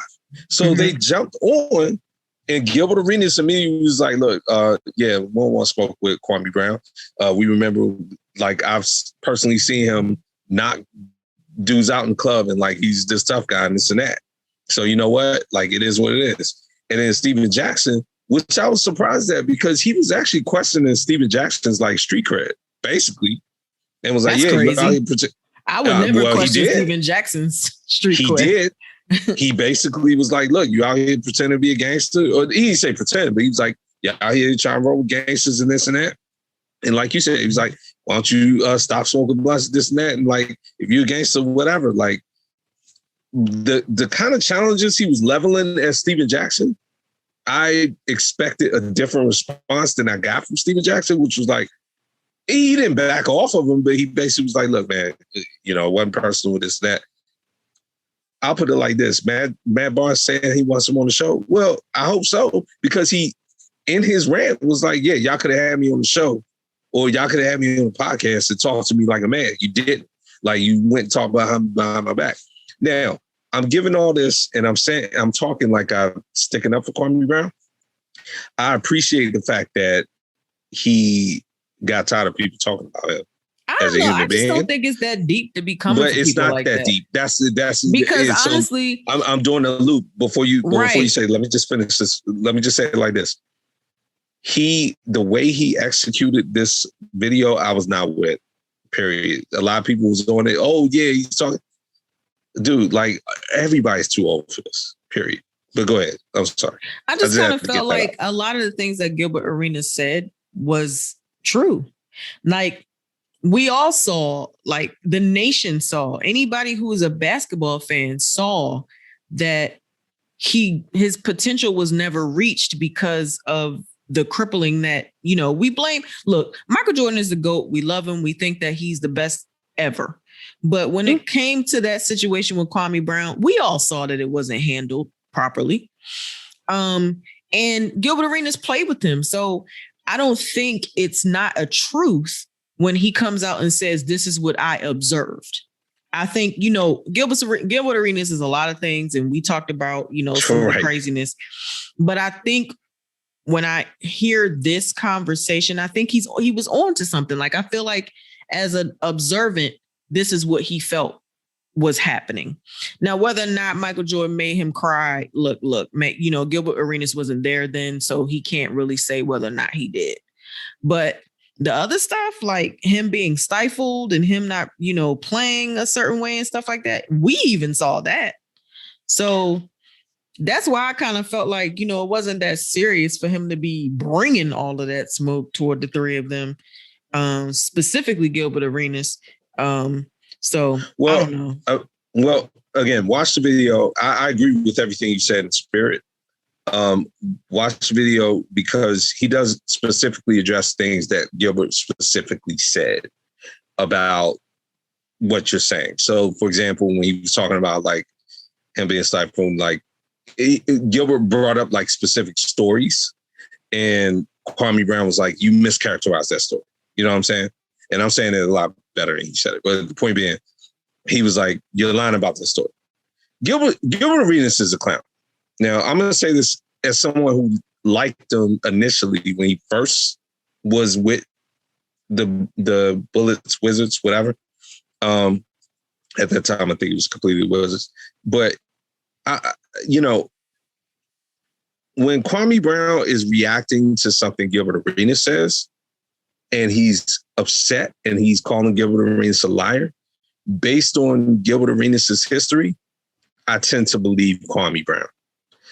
Now, to your point, if Gilbert Arenas is saying something factual like, "Hey, man was a bust." Well, we all know that. He was a bust. Hey, Michael Jordan treated him bad. Yes, we all know that. But when he's saying stuff like, "Oh, you made him cry." Well, actually, I did hear that outside of Gilbert Arenas. So he has stories. He has that to back him up. But when he says stuff like, "Oh, he called me on the phone." See, there was a thing where he was like, he called me on the phone and he was like complaining about this and that. Kwame Brown was like, "Yo, you mischaracterized that phone call. And you're making me sound a certain kind of way. And that's not what happened." I tend to believe Kwame Brown or something like that because Gilbert Arenas himself had a podcast and he used to do stuff like that on there. I think that is maybe a case of clown. Look, we agree that Gilbert Arenas is a clown. Yeah. I think that might have been a case of perception versus reality. If someone calls me and says a bunch of things, I may perceive it as something that is not. Doesn't mean it's not necessarily true to me. But look, I'm going to give Gilbert Arenas the benefit of the doubt on some of these things. And that's all I have to say about that. Okay. We both agree that he's a clown. We know. Yeah. Yeah. I'll give him the benefit of the doubt on the stuff that I know to be true from what I saw. And that's it. Anything smoke, that I have to take his word for, no. Kwame Brown came with the gangster smoke. Yes, he did. And has continued to come with it all week. He not so done. Like my friends and I, so Sham, this opened up a bigger conversation, and then we'll move on. So we were talking about how Kwame Brown reacted to this and how like we would react to this. And, I was like, look, man, I'd have done this differently, if I felt the way he felt.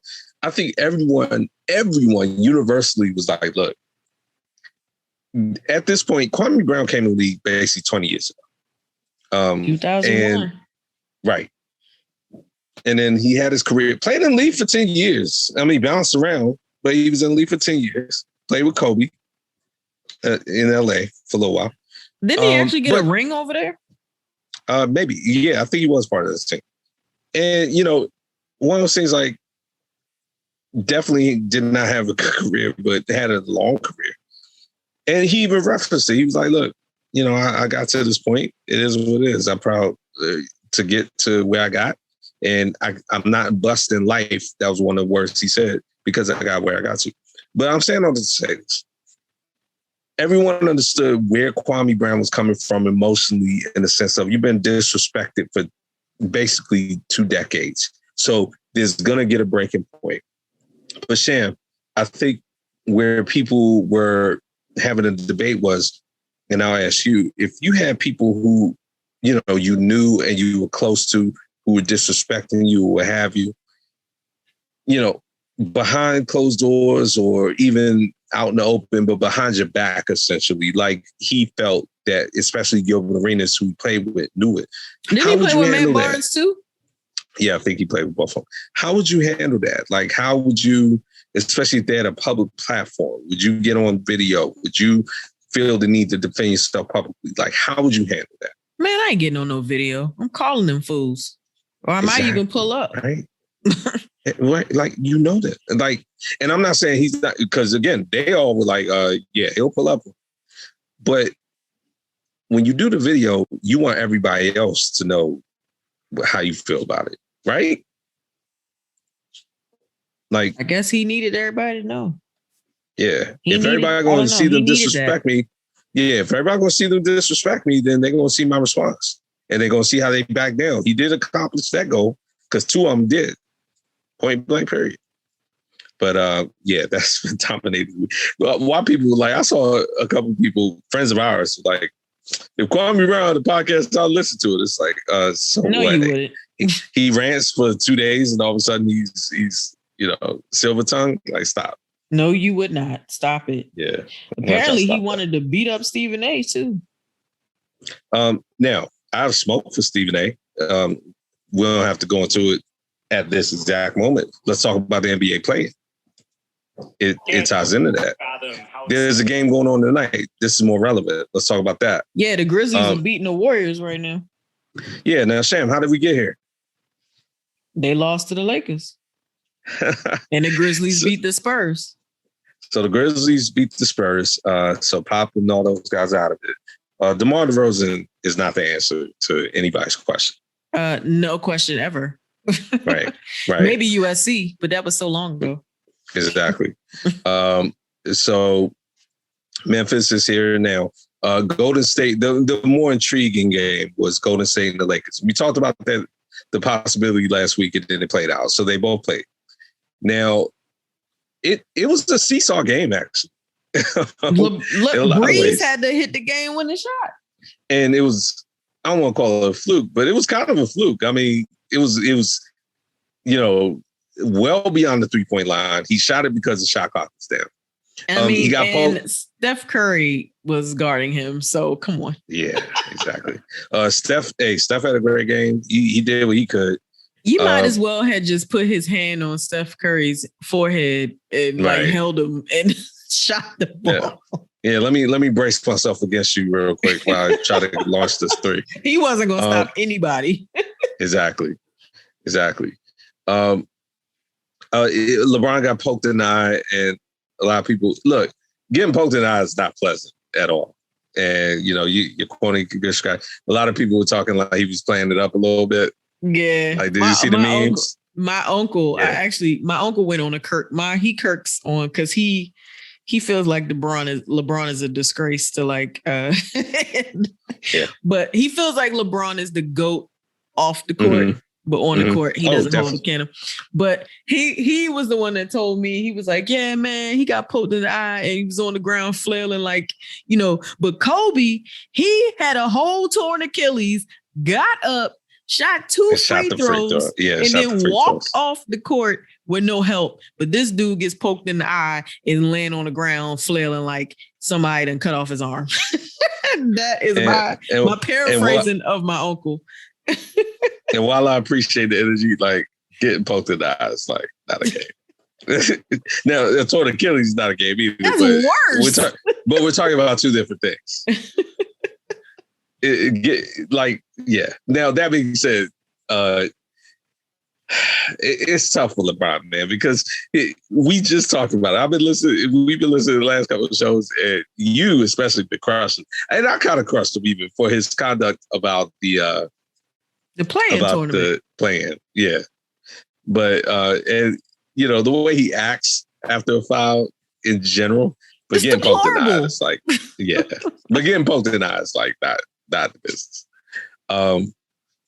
But that being said, yeah, I know. So we're watching. So as we're taping right now, guys, Warriors are playing Memphis, and what probably should be a flagrant 2 on somebody.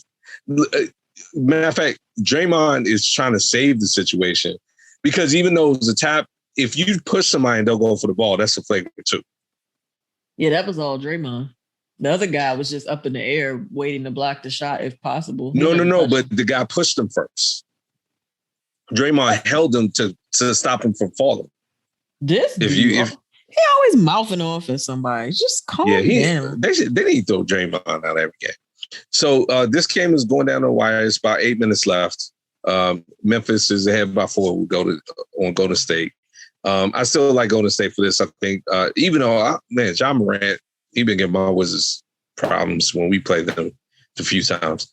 But I think Steph will will take over this game. I mean, I would love nothing better than Golden State to be eliminated.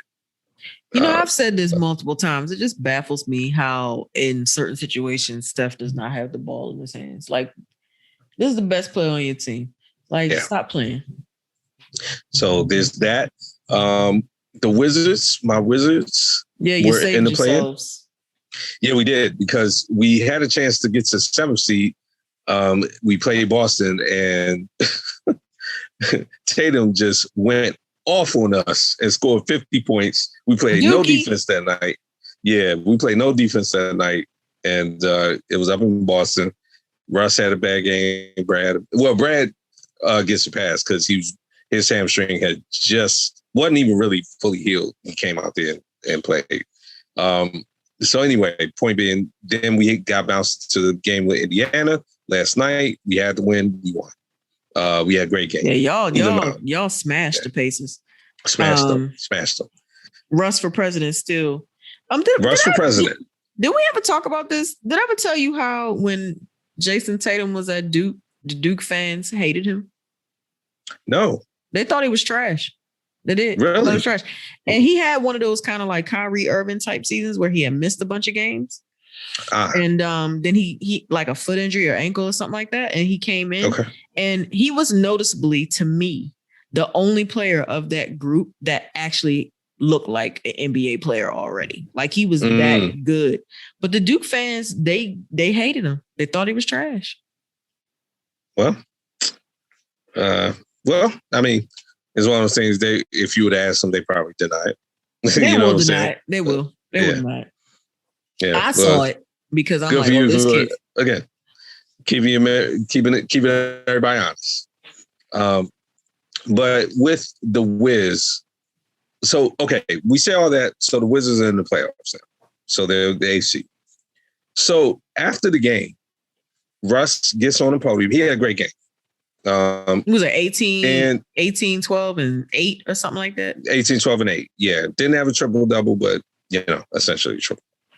And he gets up and he says, he talks about how, so the Wizards had a 1% chance, like statistically, of making the playoffs, like at the beginning of April, based on what their record.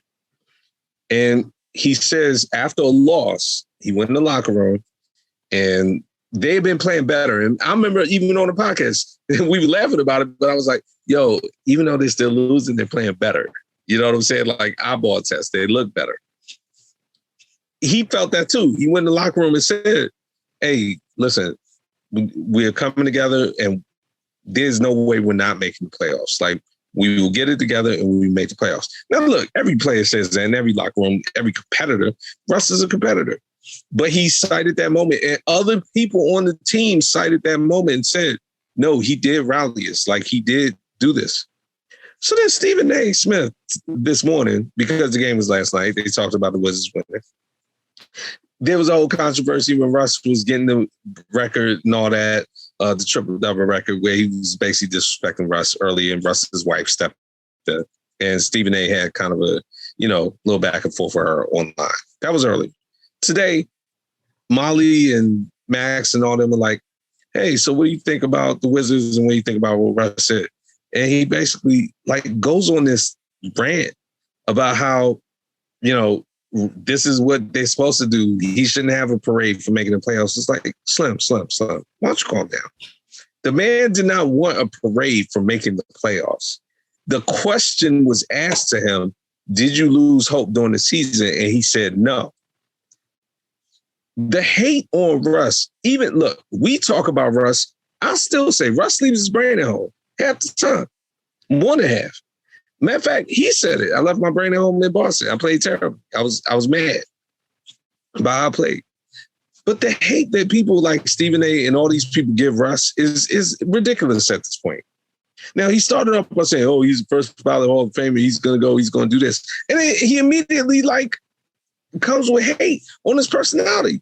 Russ is not out here trying to claim credit for a good season. He knows this was a bad season for the Wizards. It's incredible that we made the playoffs after such a bad start. We need to fire the coach. Unfortunately, Russ is tight with him, so we probably won't. One of the reasons, which may lead us to lose Bradley Beal.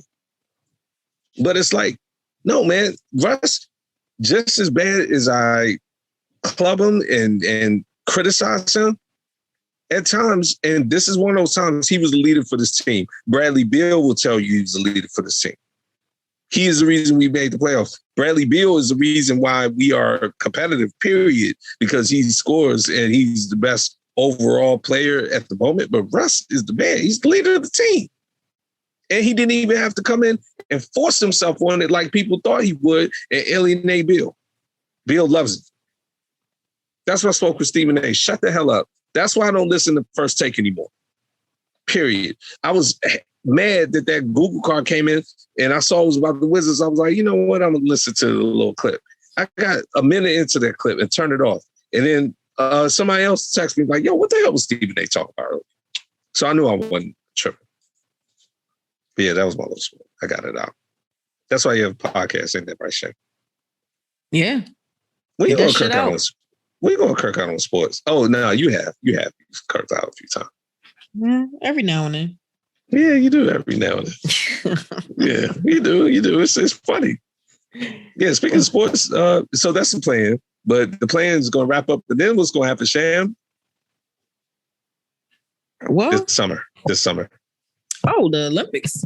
But even before we get to that, just the kind of a wrap up of the Kentucky Derby and Preakness situation. Yes. So Bob Baffert, who is a well-known horse trainer, owns many horses and has won several of these things, has been banned from the Belmont.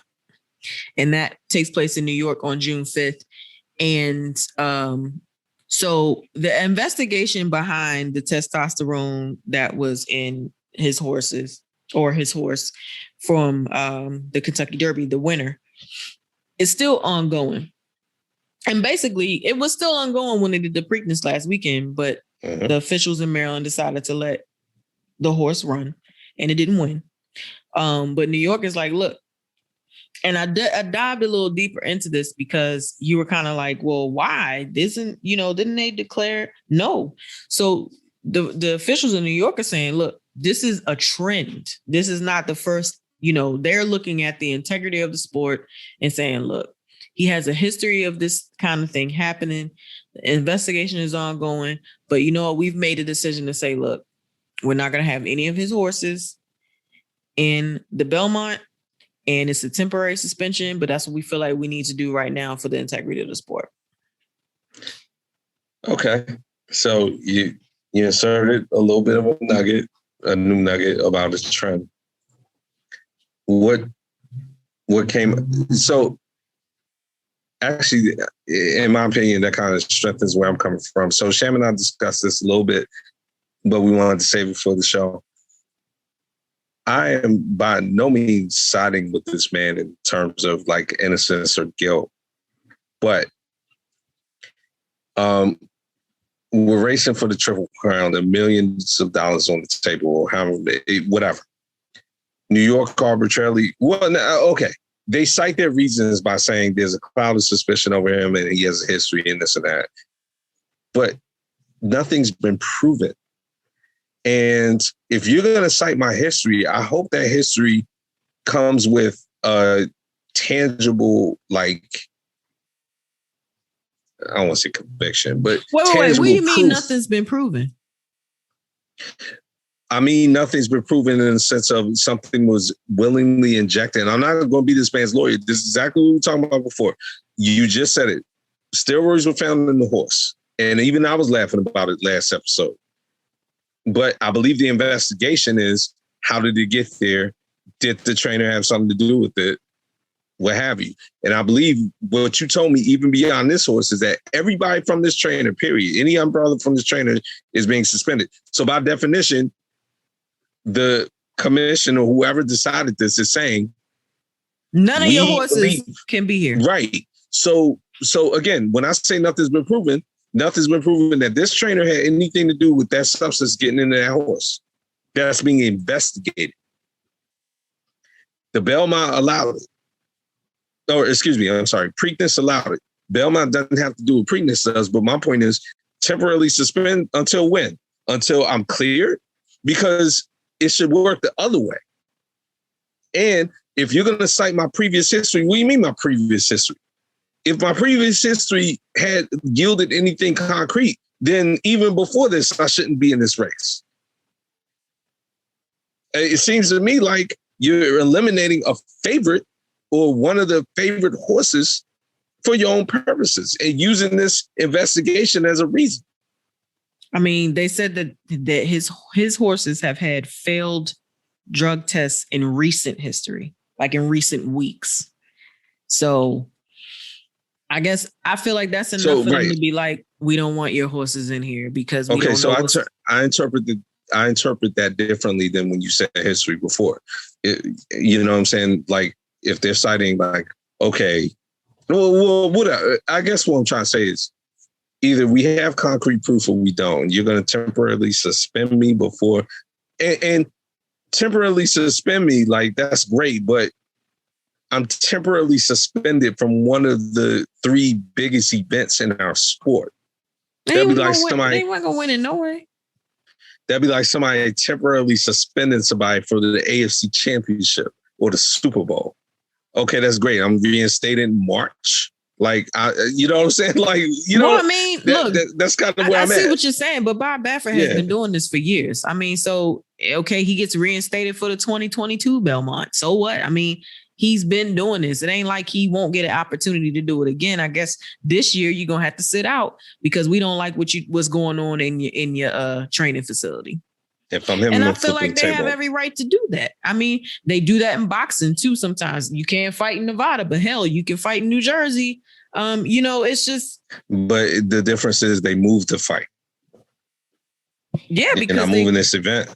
Well, nah, no. And it's just like when something happens and for whatever you appeal and you could play while you're still appealing because nothing's been decided. You're investigating me for something. And again, I think the man's guilty. I'm just talking about the process. That's what I have a problem with. And I'm talking about specifically but this is the same York. process they use when they're investigating police officers, correct? Don't they go on administrative leave and they can't do anything? I guess they still get paid. Right, but we're talking about sport. And they get paid. And matter of fact, you just said it. That's the logic. Even though I disagree with it, that's the logic. we can't stop paying them. Well, sometimes it's unpaid, but it's like, yeah, whatever. I guess, but yeah, there's times it's unpaid. Yeah. So I think we're both right. It depends I feel like on this what the falls situation under is. the case by case basis theory. Like, it just is what it is. I think we're talking about sport and we're talking about competition and we're talking about like proof. I think a lot of things can influence because under that logic, I can level an allegation against someone who could potentially win the event or influence the event. And then my allegation, if it's serious enough, it has enough traction, can influence the outcome of that event. I don't like that logic. I guess my thing is you're more concerned about how it got to the horses. My thing is it's in the horses. So however it got there, something's going on wrong in your camp and we can't have this shit at the Belmont. Well, but think about what you're saying. Think about what you're saying, though. Think exactly about what you're saying. Of course, I'm concerned about how I got there. What if it was sabotaged? So what if someone else sabotaged my horse, and yet, absolutely is of concern of how it got there. I understand. So by definition, how it got there or not is there, and now your horses have some type of competitive advantage, and we have to level the playing field by assuming that all of your horses have been somehow ingested with testosterone. That's a big leap, but that's how I would look at it. Like take that horse out, but not all my horses. That's a huge leap. There have been more than one, so it's like, okay, it's been several. Yeah. So family, you guys see where we're at, and we both see where we're at. Yeah. Look, they should have us on the board. They have a third person. Right. And before we wrap up, Bob Baffert got us all in kind of craziness. Your Nats beat our Orioles, but we're not about to talk about that. Yeah, I actually somebody we both know went to the game, came back.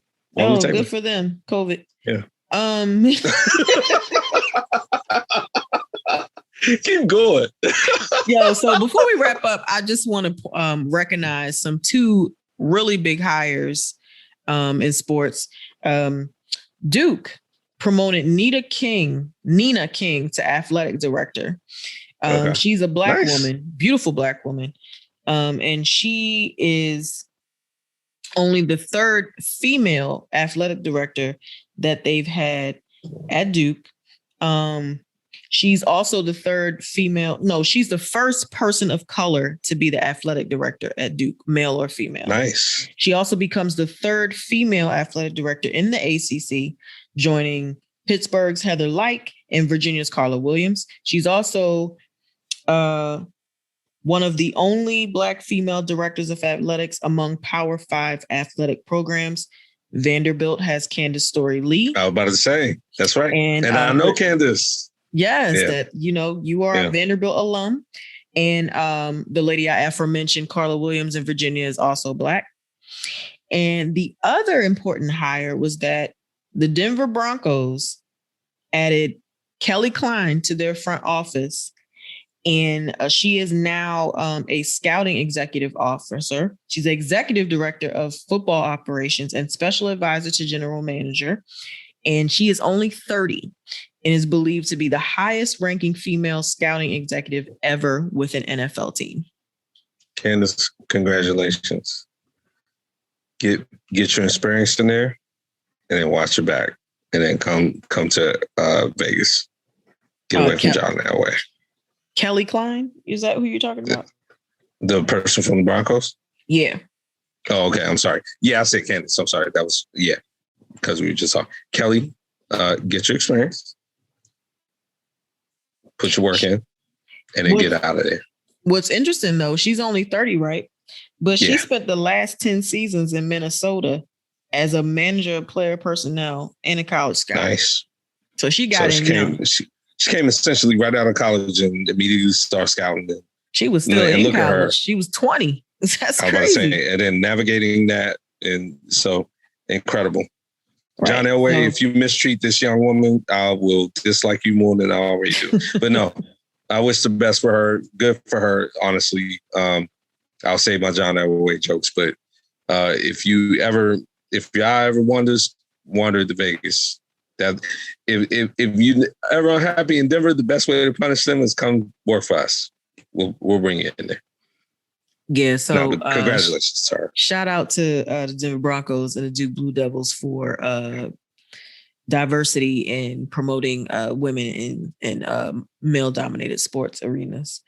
So with that being said, before we say it though, Sham, Golden State is in trouble. They've been in trouble. I said that from the beginning. Well, I mean, it was seesawing a little bit, but now they're feeling halfway all right. Looks like they got 5 on 3. They're down by 5 with 143 left. They were down by 5 when I first said it. So I don't know. I guess maybe they did something. I don't know. It was some seesaw. Yeah. And look, they're about to get 3 free throws. Steph is money. So he probably that's not Steph. Oh no, it's not. Yeah. Sorry. Yeah. Well, that first free throw was money. But anyway, this wraps up episode 105 of the Stop Playing Podcast with Sham and Shaka. We thank you and appreciate you for listening. Special shout out to our listeners in Singapore and St. Lucia. Y'all are really giving us your time and energy, and I love it. Also, United Kingdom, there's been a spike there as well. We've been talking about that. That's why. I know. Right? We're going to talk about Harry next week. Harry? Who's Harry? Yeah. Oh, yeah, that Harry. Look, the UK people were like, we've been waiting for this whole episode. Keep going. Anyway, again, you can find us at www.stopplayinpodcast.com. If you're listening, tell a friend, spread it around, let everybody know we're popping. You can also find us on Facebook and IG at the Stop Playing Podcast and on Twitter at stop_playing_pod. Visit us at our YouTube channel at the Stop Playing Podcast and email us at info@stopplayingpodcast.com. And like we always say, no double dipping unless it's the podcast. Please keep your chips on the plate, and we'll talk to you again real soon. Stop playing.